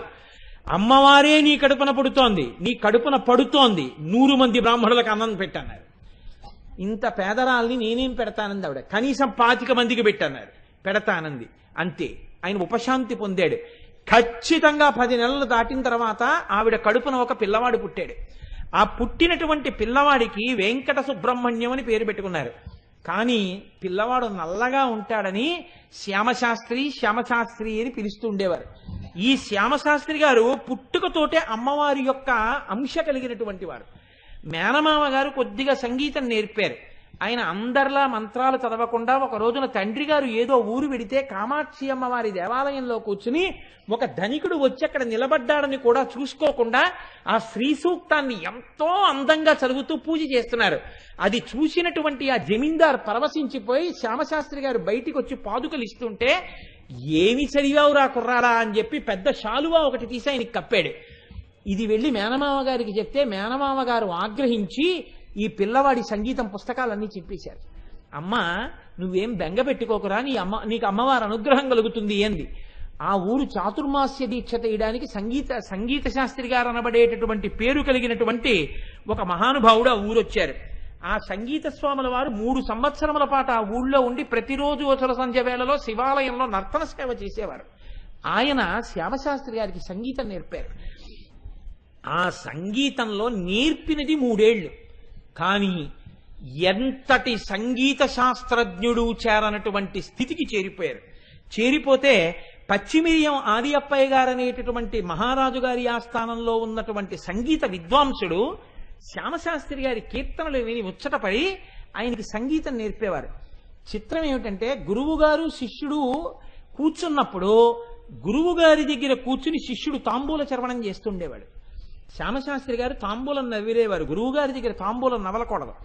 నవ్వులుతూ ఉంటే గురువు గారు అనేవారు, ఆయన ఎప్పుడు శ్యామశాస్త్రి అని పిలిచేవారు కాదు, ఒరే కామాక్షి కామాక్షి అని పిలిచేవారు. కామాక్షి నువ్వు అలా తాంబూల చర్వణం చేస్తూనే పాడనేవారు. ఆయన తాంబూల చర్వణం చేస్తూ పాట పాడేవారు. శ్యామశాస్త్రి గారు బహుస్ఫురద్రూపి, 6 అడుగుల ఎత్తు మనిషి, పెద్ద అంచుపంచ కట్టుకుని ఉత్తరీయం వేసుకుని వారు రాజవీధుల్లో వెడుతుంటే సంగీత సామ్రాట్టులు వస్తున్నారనేవారట. అంతటి మహానుభావుడు ఆయన. ఈ పచ్చిమిరియం ఆది అప్పయ్య గారి దగ్గర ఓ రోజున సంగీతం పాడుతుండగా నోటిలో ఉన్న తాంబూలపు ఉమ్ము గురువు గారి కండువా మీద పడింది. గబగబా పరిగెత్తుకెళ్లి చెంబుతో నీళ్లు తెచ్చి కండువా కడగబోయారు. ఆయన అన్నారు, గురువుగారు నాయనా నీకు నేను సంగీతం నేర్పింది ఎప్పటికైనా నీ తాంబూలపు ఉమ్ము నా మీద పడాలని. నాకు తెలుసురా నాయనా, నువ్వు పురుష రూపంలో ఉన్న కామాక్షి, అమ్మవారే మీ పెద్దవాళ్లు చేసిన సేవకి ఇలా అవతరించి సంగీత శాస్త్రజ్ఞుడిగా వచ్చింది. నీ నోటి వెంట వచ్చిన కృతులు కొన్ని వేల సంవత్సరముల పాటు సంగీత విద్వాంసులు పాడుకుని తరించిపోతారు. అందుకే త్యాగరాజు గారు, ముత్తుస్వామి దీక్షితర్ వారు, శ్యామశాస్త్రి వారు ముగ్గురు సంగీతానికి త్రయమని పిలుస్తారు. అమ్మవారి అనుగ్రహంతో అమ్మవారి అంశతో పుట్టినటువంటి వారు శ్యామశాస్త్రి గారు. గురువు గారు ఆ తాంబూలపు మరకపడిన ఉత్తరీయాన్ని బహుభద్రంగా దాచుకున్నారు. ఇటువంటి శ్యామశాస్త్రి గారు విచిత్రం ఏమిటంటే, మహారాజు గారి కొలువులో సంగీత విద్వాంసుడైన తరువాత భూలోకం చాప చుట్టి బొబ్బిలి కేశవయ్య గారు అనేటటువంటి బిరుదు కలిగినటువంటి ఒక వ్యక్తి ఏనుగు మీద ఆ రాజ్యానికి వచ్చాడు. వచ్చి నన్ను సంగీతంలో గెలవగలిగినటువంటి వాడు లేడు, జయపత్రికలు పట్టుకుని వచ్చాను, నా పేరే భూలోకం చాప చుట్టి ఆదికేశవయ్య, భూలోకం చాపలా చుట్టేశాను నేను, నన్ను గెలవగలిగిన వాడు లేడు, మీలో ఎవరైనా సంగీతంలో నాతో పోటీ చేస్తారా అన్నారు. అంటే మహారాజు శ్యామశాస్త్రి గారిని పిలిచి, నాయనా నువ్వు ఒక్కడివే ఆయనతో సమానంగా పాడగలవు, నువ్వు ఎలా అయినా రేపటి రోజున మన రాజ్య మర్యాద నిలబెట్టమన్నారు. తప్పకుండా నేను అలాగే చేస్తానని శ్యామశాస్త్రి గారు ఆ రోజు రాత్రి కామాక్షి దేవాలయంలోకి వెళ్ళి అమ్మవారిని బ్రోవ సమయమిదే జనని అని కీర్తన చేశారు. అమ్మవారి యొక్క మెడలో నుంచి ప్రకాశిస్తున్నటువంటి పువ్వులు కింద పడ్డాయి. నాకు జయం కలుగుతుంది, అమ్మ నా పక్షాన ఉంది అనుకున్నారు. మరునాడు రాజుగారి సంగీత సభకి వెళ్ళారు. వెళ్ళి కూర్చున్నారు. కూర్చుంటే ఇద్దరు మొదలుపెట్టారు. ఆయన తానాన్ని ఆలాపించడం మొదలుపెట్టారు. ఎంత గొప్పగానో తానం పాడిన తరువాత శ్యామశాస్త్రి గారు కూడా తాన ప్రస్థానమనందు మంచి నైపుణ్యం ఉన్నవారు. ఈయన కూడా తానం పాడి అన్నారు, మీకు నేను ఒక నియమం పెడుతున్నాను, మీరు తల ఊపకుండా తానం పాడండి అన్నారు. అమ్మవారి అనుగ్రహంతో అమ్మవారిగా ఉన్న వ్యక్తికి అవతల వారి బలహీనత తెలుసు, తల ఊపకుండా తానం పాడలేడు. సంగీతంలో నిజంగా తానప్రస్థానం చేసేటప్పుడు ఎవరు తల ఊపకుండా తానప్రస్థానం చేస్తాడో వాడు మహావిద్వాంసుడని గుర్తు. ఈయన తల ఊపకుండా ఆదికేశవయ్య గారు తానప్రస్థానం చేయలేకపోయారు, కానీ తల కదపకుండా తానప్రస్థానం చేశారు శ్యామశాస్త్రి గారు. ఆయన అక్కడికే కంగారు పడిపోయాడు. ఇంతలో సింహనందన తాళం అని చెప్పి దాన్ని అందరూ పాడడం చాలా కష్టం. ఆ సింహనందన తాళంలో ఆదికేశవయ్య గారు ఒక గొప్ప కీర్తన చేశారు. చేసి ఏది నువ్వు కూడా ఒక కీర్తన చేయి అన్నారు. అంటే లోకంలో గుడిగోపురాల మీద ఉంటుంది శరభం అని ఒక మృగం, అది సింహాన్ని కూడా తినేస్తుంది. ఇప్పుడు ఈయన శరభనందన ప్రస్థానంలో తాళప్రస్థాన విద్యలో ఆరితేరిపోయినటువంటి వారు కాబట్టి 19:3/4 మాత్రలతో ఆవర్తానికి 79 అక్షరాలతో కీర్తన చేశారు శ్యామశాస్త్రి గారు. చేసి ఆదికేశవయ్యని నువ్వు కూడా ఇలాగే శరభనందన తాళంలో 19:3/4 మాత్రలకి తగ్గకుండా ఎక్కువ మాత్రలతో కానీ సమాన మాత్రలతో కానీ ఆవర్తానికి 79 అక్షరాలతో కీర్తనని అలా పాడమన్నారు. అసలు ఆ శరభనందన తాళమే తిరిగినటువంటి వాడు ఆయన అమ్మవారి అనుగ్రహంతో కనిపెట్టి ప్రస్తారం చేశారు శ్యామశాస్త్రి గారు. పాడలేక శ్యామశాస్త్రి గారి కాళ్ళ మీద పడ్డాడు. తన బిరుదులన్నీ విడిచిపెట్టి జయపత్రికలన్నీ శ్యామశాస్త్రి గారి కాళ్ళ దగ్గర వదిలిపెట్టేశాడు. తంజావూరు కీర్తి నిలబడింది. మహానుభావుడు, గొప్ప జ్యోతిష విద్వాంసుడు. శ్యామశాస్త్రి గారు చెప్పుకునేవారు, నేను ఈ లోకంలో ఎంతకాలం ఉంటానంటే నా భార్య బతికున్నంత కాలమే ఉంటాను. నా భార్య శరీరం విడిచిపెట్టేసిన 5వ రోజున నేను కూడా లోకాన్ని వదిలిపెట్టేస్తానని చెప్పేవారు. ఆయన భార్య మరణించినటువంటి 5వ రోజున ఆయన శరీరాన్ని వదిలిపెట్టేశారు. ఎంత అందగాడైనా మహానుభావుడు, అంత సంగీత విద్వాంసుడైనా, ఇన్ని కనకాభిషేకాలు చేసిన ఏకపత్ని వ్రతుడై శీలవంతుడై అమ్మవారి అనుగ్రహంతో భూలోకం చాపచుట్టినటువంటి ఆదికేశవయ్య గారిని ఓడించినటువంటి వాడై, అన్ని రాగతాళములను కనిపెట్టినటువంటి వాడై, అమ్మవారి మీద అన్ని కీర్తనలు చేసినటువంటి వాడై, ఆయన భార్య మరణించిన 5వ రోజున శరీరాన్ని విడిచిపెట్టి శ్యామశాస్త్రి గారు ధన్యుడైపోయాడు. అమ్మవారి అనుగ్రహంతో జన్మించినటువంటి శ్యామశాస్త్రి గారు సంగీతంలో అమ్మవారి దంతపంక్తిలో ఒకరయ్యారు. ఇప్పటికీ కీర్తన పాడుకుంటే శ్యామశాస్త్రి గారి కృతులు పాడుకుంటారు అమ్మవారి మీద. ఎన్ని కీర్తనలు పాడారు మహానుభావుడు. అటువంటి వారే ముత్తుస్వామి దీక్షితులు, 2వ వారు. ఎలాగో ప్రస్తావన చేశాను కాబట్టి ఆ పన్ను వదిలిపెట్టడం అందుకని ప్రస్తావన చేస్తున్నాను. రామస్వామి దీక్షితులు, సుబ్బమ్మ గారు అని ఒక దంపతులు. ఈ రామస్వామి దీక్షితులు కూడా సంగీతమునందు చాలా నిష్ణాతులు.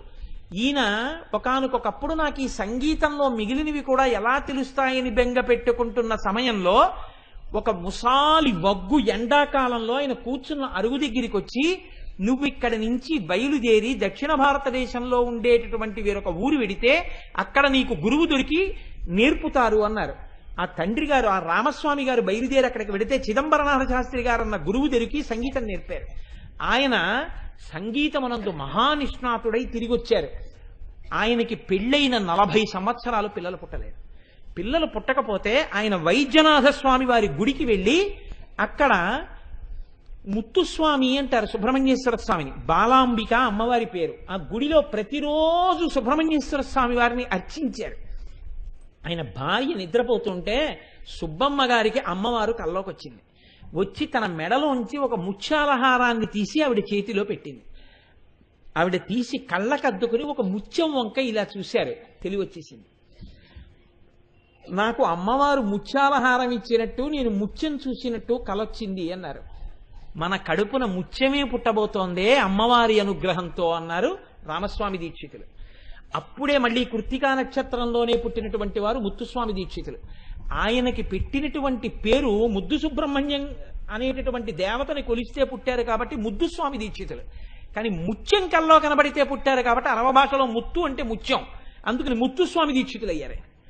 ఈ ముత్తుస్వామి దీక్షితుల వారు పుట్టిన తరువాత చిన్నస్వామి, బాలస్వామి, కమలాంబ అని ఇద్దరు కొడుకులు కూతురు పుట్టారు. ఈ చిన్నస్వామికి కళ్ళు కనపడడం మానేశాయి. తండ్రి గారు రామస్వామి దీక్షితులు ఏడుకొండలవాడి సన్నిధానాన్ని చేరుకుని 41 రోజుల పాటు వెంకటేశ్వర స్వామి వారిని అనేక రాగాలతో కీర్తనలు పాడి మెప్పించారు. వెంకటేశ్వర స్వామి 41వ రోజు దాటిపోగానే, మండలం పూర్తవగానే ఆయన కొడుక్కి దృష్టినిచ్చేశాడు. అందుకే ఇప్పటికీ నేత్రహీనాక్షిదాయినే నమః అని వెంకటేశ్వర స్వామికి ఒక నామం. నేత్రములు లేని వాడికి మళ్ళీ దృష్టినిచ్చినవాడా అని. అది ముత్తుస్వామి దీక్షితుల వారి తమ్ముడికి జరిగిందని. కొంతకాలం అయిన తర్వాత ముత్తుస్వామి దీక్షితుల వారు తండ్రి గారితో కలిసి ఉంటున్న రోజుల్లో తండ్రి గారికి ఉపదేశం చేసినటువంటి చిదంబరనాథ శాస్త్రి గారు మళ్ళీ వచ్చారు. పెద్దవాడిని అయిపోయానయ్యా, కాశీ వెళ్ళాలనుకుంటున్నాను, నీ పెద్ద కొడుకు ముత్తుస్వామి దీక్షితుల్ని నాతో సాయం పంపుతావా అన్నారు. ఆ రోజుల్లో కాశీ వెళ్ళడం అంటే కాటికి వెళ్ళడంతో సమానం, అందున పెద్ద కొడుకు, నేను పంపనన్నారు. తెలుసున్నటువంటి జమీందారు ఒక ఆయన అన్నారు, విశ్వామిత్రుడు రాముణ్ణి పంపమంటే దశరథుడు కూడా ఇలాగే మాట్లాడాడయ్యా, పంపినందుకు ఇన్ని విద్యలో నేర్పి పంపాడైన. చిదంబరనాథ శాస్త్రి గారంటే సాక్షాత్తుగా విశ్వామిత్రుడు లాంటి వాడు, పంపవయ్యా అన్నారు. ఆ చిదంబరనాథ శాస్త్రి గారు ముత్తుస్వామి దీక్షితుడిని తీసుకుని కాశీపట్టణానికి చేరుకున్నారు. 5 సంవత్సరములు రోజు గంగా స్నానం, కాశీ విశ్వేశ్వరుడి దర్శనం, గురుపాద సేవ. సంగీత శాస్త్రంలో ఎన్ని విషయాలున్నాయో అన్నీ నేర్పేశారు ముత్తుస్వామి దీక్షితుడికి. ఒకానొక రోజున పిలిచి అన్నారు, నీకు నీ తల్లిదండ్రుల దగ్గరికి వెళ్ళిపోవాలని లేదా అని అడిగారు. లేదు, నాకు ఇలా గురు శుశ్రూషలో, గంగా స్నానంలో, అన్నపూర్ణమ్మ చేతి అన్నంలో, విశ్వనాథుడి సేవలో తరించిపోవాలనుంది అన్నారు. నువ్వు అలా అనకూడదు నాన్న, నువ్వు నీ తల్లిదండ్రుల దగ్గరికి వెళ్ళిపోవాలి. గురువుగారు మీరు అన్నారు. ఆయన నవ్వి అన్నారు, నా కాలం అయిపోయింది, నేను ఈ గంగలో కలిసిపోతున్నాను అన్నారు. అంత మాట అనవద్దు అన్నారు ముత్తుస్వామి దీక్షితులు. ఇద్దరూ కలిసి గంగా స్నానానికి వెళ్ళారు. రోజు గురువుగారు ముందు దిగేవారు. గురువుగారు ఒడ్డున నిలబడి అన్నారు, దీక్షితర్ ముందు నువ్వు నదిలోకి దిగి రోజు మనం ఎక్కడ స్నానం చేస్తున్నామో అక్కడి వరకు కాకుండా ఇంకొంచెం ముందుకెళ్ళు అన్నారు. ముత్తుస్వామి దీక్షితర్ వారు ముందుకెళ్ళారు. ముందుకెళ్ళి నా కాళ్ళకి ఏదో తగిలింది అన్నారు. ఏది తగిలిందో అది చేతులతో పైకెత్తు అన్నారు. ఆయన వంగి చేతులతో పైకెత్తారు. గంగానది ఆయనకి కటాక్షించిన ప్రసాదం ఒక వీణ దొరికింది ముత్తుస్వామి దీక్షితుడికి. నీవు అమ్మవారి అనుగ్రహాన్ని పొందావురా నాయనా, సంగీత సామ్రాజ్యంలో నీ పేరు చిరస్థాయి అయిపోతుంది, పైకి రా అన్నారు. ముత్తుస్వామి దీక్షితుడు స్నానం చేసి వీణ పట్టుకుని వచ్చేశారు. చిదంబరనాథ శాస్త్రి గారు గంగలోకి వెళ్ళి 3వ మునక వేశారు, ఇక పైకి రాలేదు. ముత్తుస్వామి దీక్షితుడు అక్కడ ఉన్న జాలరి వంటని పంపి వెతికించారు. గురువుగారు శరీరాన్ని వదిలిపెట్టేశారు. అంత్యేష్టి సంస్కారం చేసి ఆయనకి హనుమాన్ ఘాట్లో సమాధి నిర్మించారు. ఇప్పటికీ హనుమాన్ ఘాట్లో చిదంబరనాథ శాస్త్రి గారి సమాధి ఉంది. అక్కడ నిర్మాణం చేసి అక్కడ నుంచి బయలుదేరి మళ్ళీ తిరిగి తన ఊరొచ్చారు. కానీ తన వారు అప్పటికి తిరువారూరు వెళ్ళారని తెలిసింది. ఆయన వెడుతూ వెడుతూ తిరుత్తని వెళ్ళారు. తిరుత్తని వెళ్ళి సుబ్రహ్మణ్య కటాక్షంతో నేను పుట్టానంటారని ఒకరోజు మధ్యాహ్నం తిరుత్తని కొండ మీద కూర్చుని కీర్తన పాడుతున్నారు వీణ మీద. ఎవరో ఒక వృద్ధుడు వచ్చి, ఓయ్ ముత్తుస్వామి దీక్షితార్ అన్నారు. ఇక్కడ నన్ను తెలుసున్నవాడెవరు అని వీణ ఆపి ఇలా చూశారు. నోరు తెరు అన్నారు. నోరు తెరిచారు. నోట్లో పటికి బెల్లం వేసి కళ్ళు మూసుకుని ఏం పెట్టానో చెప్పు అన్నారు. ఆయన కళ్ళు మూసుకుని నవిలి పటికి బెల్లం అన్నారు. ఏం వినపడలేదు. ఏమిటి నన్ను అడిగిన వ్యక్తేడని కళ్ళు తెరిచి చూశారు. ఆ వృద్ధ బ్రాహ్మణుడు కనపడలేదు. పరమతేజోమూర్తి. ఓహ్, నాకు సుబ్రహ్మణ్య దర్శనమైంది అని పొంగిపోయారు. అప్పుడే తిరుత్తని కీర్తనలు అంటారు. ముత్తుస్వామి దీక్షితుడి కీర్తనలో సుబ్రహ్మణ్యేశ్వర స్వామి వారి మీద చేసినటువంటి సంస్కృత కీర్తనలు అత్యద్భుతంగా ఉంటాయి. ఆ కీర్తనలు చేశారు. చేసిన తరువాత వారి జీవితంలో చాలా ఆశ్చర్యకరమైనటువంటి విషయం ఎప్పుడు జరిగింది అంటే, ఒకానొకప్పుడు ఆయన కేవళూరు అనబడేటటువంటి ఊళ్ళో అక్షయలింగము అనబడేటటువంటి లింగ దర్శనానికి వెళ్ళారు. అర్చకుడు దేవాలయ దర్శన వేళలు అయిపోయాయి, దర్శనం ఇవ్వనన్నారు. నేను ఎక్కడి నుంచో వచ్చానో ఒక్కసారి దర్శనం ఇమ్మన్నారు. దేవుడు ఎక్కడికి పారిపోళ్లే, రేపు చూడన్నారు. ఆయన అదే ముఖపంటమంలో కూర్చుని అక్షయలింగ విభో అని కీర్తన మొదలెట్టారు. రాళ్లు కరిగిపోయేటట్టుగా పాడుతున్న ఆ పాటకి భక్తులు, ఊళ్ళో వాళ్ళు, అర్చకుడు కూడా అలా నిలబడిపోయారు. ఆయన ఆలయం వంక చూసి అక్షయలింగ విభో అని కీర్తన చేస్తే ఆఖరణ కీర్తన పూర్తి చేసేటప్పటికే ఆలయం తాళాలు ఊడిపోయి తలుపులు తెరుచుకుని శివలింగ దర్శనమైంది. అప్పుడు అక్కడ ఉన్న వాళ్ళందరూ ఆయన కాళ్ళ మీద పడ్డారు. జమీందారులు కనకాభిషేకం చేశారు. ఇలా పుచ్చుకోవడం, అలా పెట్టేయడం తప్ప ఎన్నడూ తనకున్నదా చూసుకునేవారు కాదు. ఒకానొక నాడు ఆయన భార్య ఇంట్లో అన్నం వండడానికి కూడా లేదు, శిష్యులకి ఆకలి. ఇటువంటి స్థితిలో అక్కడే ఉన్న దేవదాసి కమలమ్మ అన్నావిడిని పిలిచి, మీ గురువుగారికి లేదని చెప్పడానికి బెంగగా ఉంది, ఇంట్లో బియ్యం కూడా లేవు, భోజనం వేళ అయిపోతోంది, శిష్యులకి ఏం వండి పెట్టనని అడిగారు. అమ్మ మీరు బెంగ పెట్టుకోకండి, నా దగ్గర ఆభరణాలు ఉన్నాయి, గురువుగారి కీర్తి కన్నానా నేను ఈ ఆభరణాలు అమ్మి డబ్బిస్తానంది. ఈ మాటలు చెవిన పడ్డాయి మహానుభావుడికి. ముత్తుస్వామి దీక్షితరు వచ్చి అన్నారు, ఆమె నా బిడ్డ లాంటిది, నా శిష్యురాలు, ఆమె ఆభరణాలు అమ్మించి నేను అన్నం తిన్నా, నాకు ఎవడు కంఠం ఇచ్చాడో వాడు అన్నం పెడతాడు అని వెంటనే ఆయన బయలుదేరి త్యాగరాజస్వామి వారి ఆలయంలో కూర్చుని భగవంతుడి మీద త్యాగరాజం భజరే చిత్త అని కీర్తన చేశారు. ఆయన కీర్తన చేస్తూ పరవశించిపోయి అక్కడ కీర్తన పూర్తయ్యే సమయానికి ఇక్కడికి ఓ 2 ఎడ్ల బండి వచ్చింది ఇంటికి. అమ్మ సత్రంకి రాజోద్యోగులు వస్తున్నారని 2 నెలలు ఉంటారని సంభారములన్నీ తెప్పించాం, కానీ రాజోద్యోగులు రావట్లేదని కబురు వచ్చింది. మీ ఇంట్లో అయితే ఎందరో విద్యార్థులు సంగీతం నేర్చుకుని అన్నం తింటారు, దీక్షితరు వారికి ఇచ్చేద్దామని తీసుకొచ్చామమ్మా, ఈ సంభారాలు దింపండి అని ఇంట్లో పెట్టి వాళ్ళు వెళ్ళిపోయారు. దీక్షితరు వారి కీర్తన చేసి ఇంటికి వచ్చారు. 2 నెలలకి సరిపడ సామాగ్రి సత్రం వారు తెచ్చి ఇచ్చారన్నారు. అడిగితే సత్రం వారు అన్నారు, మాకేం తెలిసి విషయం మాకు తెలియదు అన్నారు. దీక్షితరు వారు వెంటనే మళ్ళీ త్యాగరాజస్వామి వారి గుడికెళ్ళి త్యాగరాజస్వామి వారు అంటే పరమశివుడు, అక్కడ మళ్లీ కీర్తన చేసి ఆయనకి కృతజ్ఞతలు ఆవిష్కరించారు. అంతటి మహానుభావుడు. ఒకానొక నాడు శరభోజీ మహారాజు గారికి ఈ ముత్తుస్వామి దీక్షితర్ అంటే ఎంతో ప్రేమ. ఒక్కసారి నా ఆస్థానానికి వచ్చి కీర్తనలు చేస్తే ఎన్నో ఆభరణాలు ఇస్తానన్నాడు. భార్య అంది ఒక రోజు రాత్రి, ఏమండి మీకు శరభోజీ మహారాజు అంత ఇష్టం కదా, ఒక్కసారి వెళ్ళి శరభోజీతో స్నేహం చేసి 4 కీర్తనలు ఆయన మీద పడకూడదా, ఆయన ఎన్నో ఆభరణాలు ఇస్తాడు, బంగారు ఆభరణాలు పెట్టుకోవాలని కోరికగా ఉంది అంది. అంటే ఆయన పడుకుని, అయ్యయ్యో నా భార్య నన్ను అర్థం చేసుకోలేకపోయింది, ఈ వాణి ఈశ్వరుడు ఇచ్చాడు, ఇన్నాళ్లు భగవంతుణ్ణి కీర్తించి భార్య బంగారు ఆభరణాల కోసం మహారాజుని కీర్తన చేయనా అనుకుని బాధతో ఆయన ఒక కీర్తన అద్భుతమైనటువంటి హిరణ్మయీం లక్ష్మీం సదా భజామి హీనమానవాశ్రయం త్యజామి అంటూ కీర్తన చేశారు. చేసి పడుకుని నిద్రపోయారు. నిద్రపోతే ఆయన భార్య కలలోకి సర్వాలంకార శోభిత అయినటువంటి లక్ష్మీదేవి కల్లోకి వచ్చింది. ఓసి పిచ్చిదానా, నీ భర్త వెళ్ళి రాజుల్ని సేవించి నీకు ఆభరణాలు తేవాలా, నీ కళ్ళ ముందు తిరుగుతూ నీతో కలిసి ఉన్నటువంటి వ్యక్తి, నువ్వు రోజు అన్నం పెడుతున్న వ్యక్తి ఎవరో తెలుసా, మహాభక్తుడై ఇన్ని కీర్తనలు పాడుతున్నవాడెవరో కాదు, నేనే పురుష రూపంలో ఉంటే ముత్తుస్వామి దీక్షితర్ అని సర్వాలంకార శోభిత అయినటువంటి అమ్మవారు లక్ష్మి ముత్తుస్వామి దీక్షితర్గా కనపడింది. కనపడితే ఆ భార్య పొంగిపోయి, నా అదృష్టం అమ్మవారే నాకు భర్తగా ఉందని పరవశించి ఆయన సేవలు చేస్తుంది. వారు పెద్దవారు అయిపోయిన తర్వాత 1835 సంవత్సరం ఆశ్వీజమాసం బహుళ చతుర్దశి నరక చతుర్దశి తిథి నాడు ఒకరోజు తెల్లవారుజామున స్నానం చేసి ఇంట్లోకి వస్తున్నారు. ఆ ఊరి రాజుగారే స్వయంగా పరిగెత్తుకుంటూ వచ్చాడు. రాజ్యానికి ఏదో ఉపద్రవం వచ్చింది మహానుభావ, మీరు గొప్ప ఉపాసకులు, అమ్మవారి స్వరూపమైన వారు, నా భద్రగజం ఎందుచేతనో వెర్రువెక్కినట్టుగా తొండమెత్తి ఘీంకారం చేస్తూ శ్మశానంలోకి వెళ్ళి నిలబడింది. ఎవరైనా వస్తే తొండంతో విసిరేస్తోంది. ఎందుకు జరిగింది ఇలాగని అడిగారు. మహారాజా నీకేమీ కాదు, నువ్వు ఉపశాంతి పొందన్నారు. అన్నపూర్ణాదేవిని అర్చన చేస్తున్నారు. ఆయన శ్రీచక్రార్చన చేసి పున్నాగవరాళి రాగంలో ఏహి అన్నపూర్ణే సన్నిదేహి సదాపూర్ణే చిదానంద విలాసిని అని కీర్తన చేశారు. ఆయన చేస్తున్నటువంటి పూజ చేస్తున్న మూర్తిలో అన్నపూర్ణమ్మ సాక్షాత్కరించింది. అయిపోయిన తర్వాత శిష్యుల్ని కూర్చోబెట్టుకుని, మీనలోచని పాశమోచిని భవపాశమోచిని శివే పాహి అంటూ వీణ వాయిస్తున్నారు. వీణ వాయిస్తూ అమ్మవారి వంక చూసి భవపాశమోచిని అని రాగం తీశారు. అమ్మా అంటూ ఆయన ఆ సప్తస్వర ప్రస్తారం చేసినప్పుడు 7వ స్థాయిలోకి వెళ్ళి పాడారు. అంతే, దాన్ని షడ్జమం అంటారు. అక్కడ పాడేటప్పటికే ఆయన కంఠం ఆగిపోయింది. శిష్యులు గురువుగారు ఆపేశారు ఏమిటని ఇలా చూశారు. ఆయనలోంచి దివ్య జ్యోతి ప్రకాశిస్తూ బయటికి వచ్చి అమ్మవారిలో లీనమైపోయింది. ముత్తుస్వామి దీక్ష గారు పక్కకు ఒరిగిపోయారు.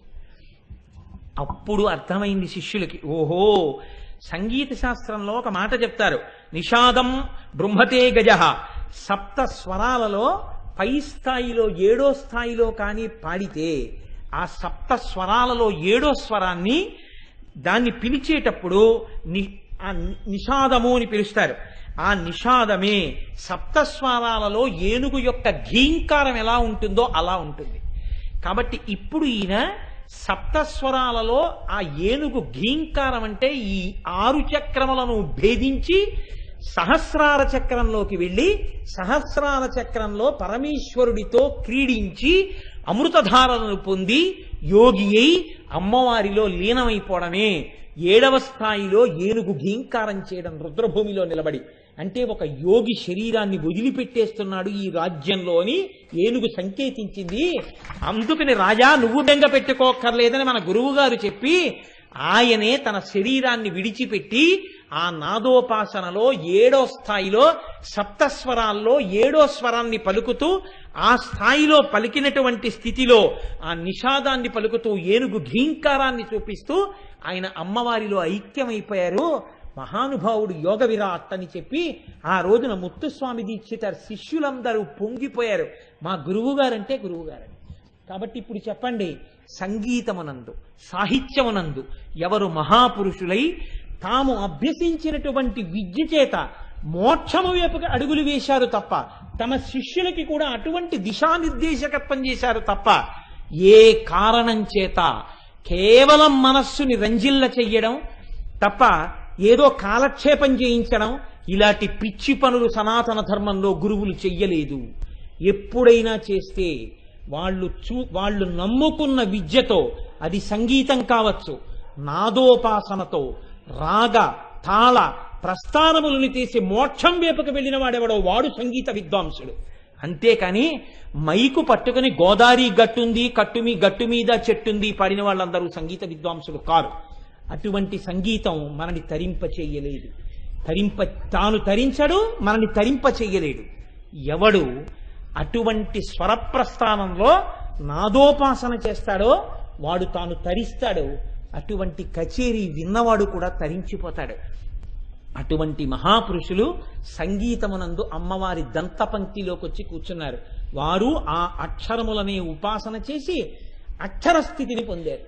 మనకి ఆ కీర్తనలను విడిచిపెట్టి ఈ కీర్తనలను పాడుకుని మీరు కూడా స్థితిని పొందండి అని మనకి మార్గనిర్దేశకత్వం చేశారు.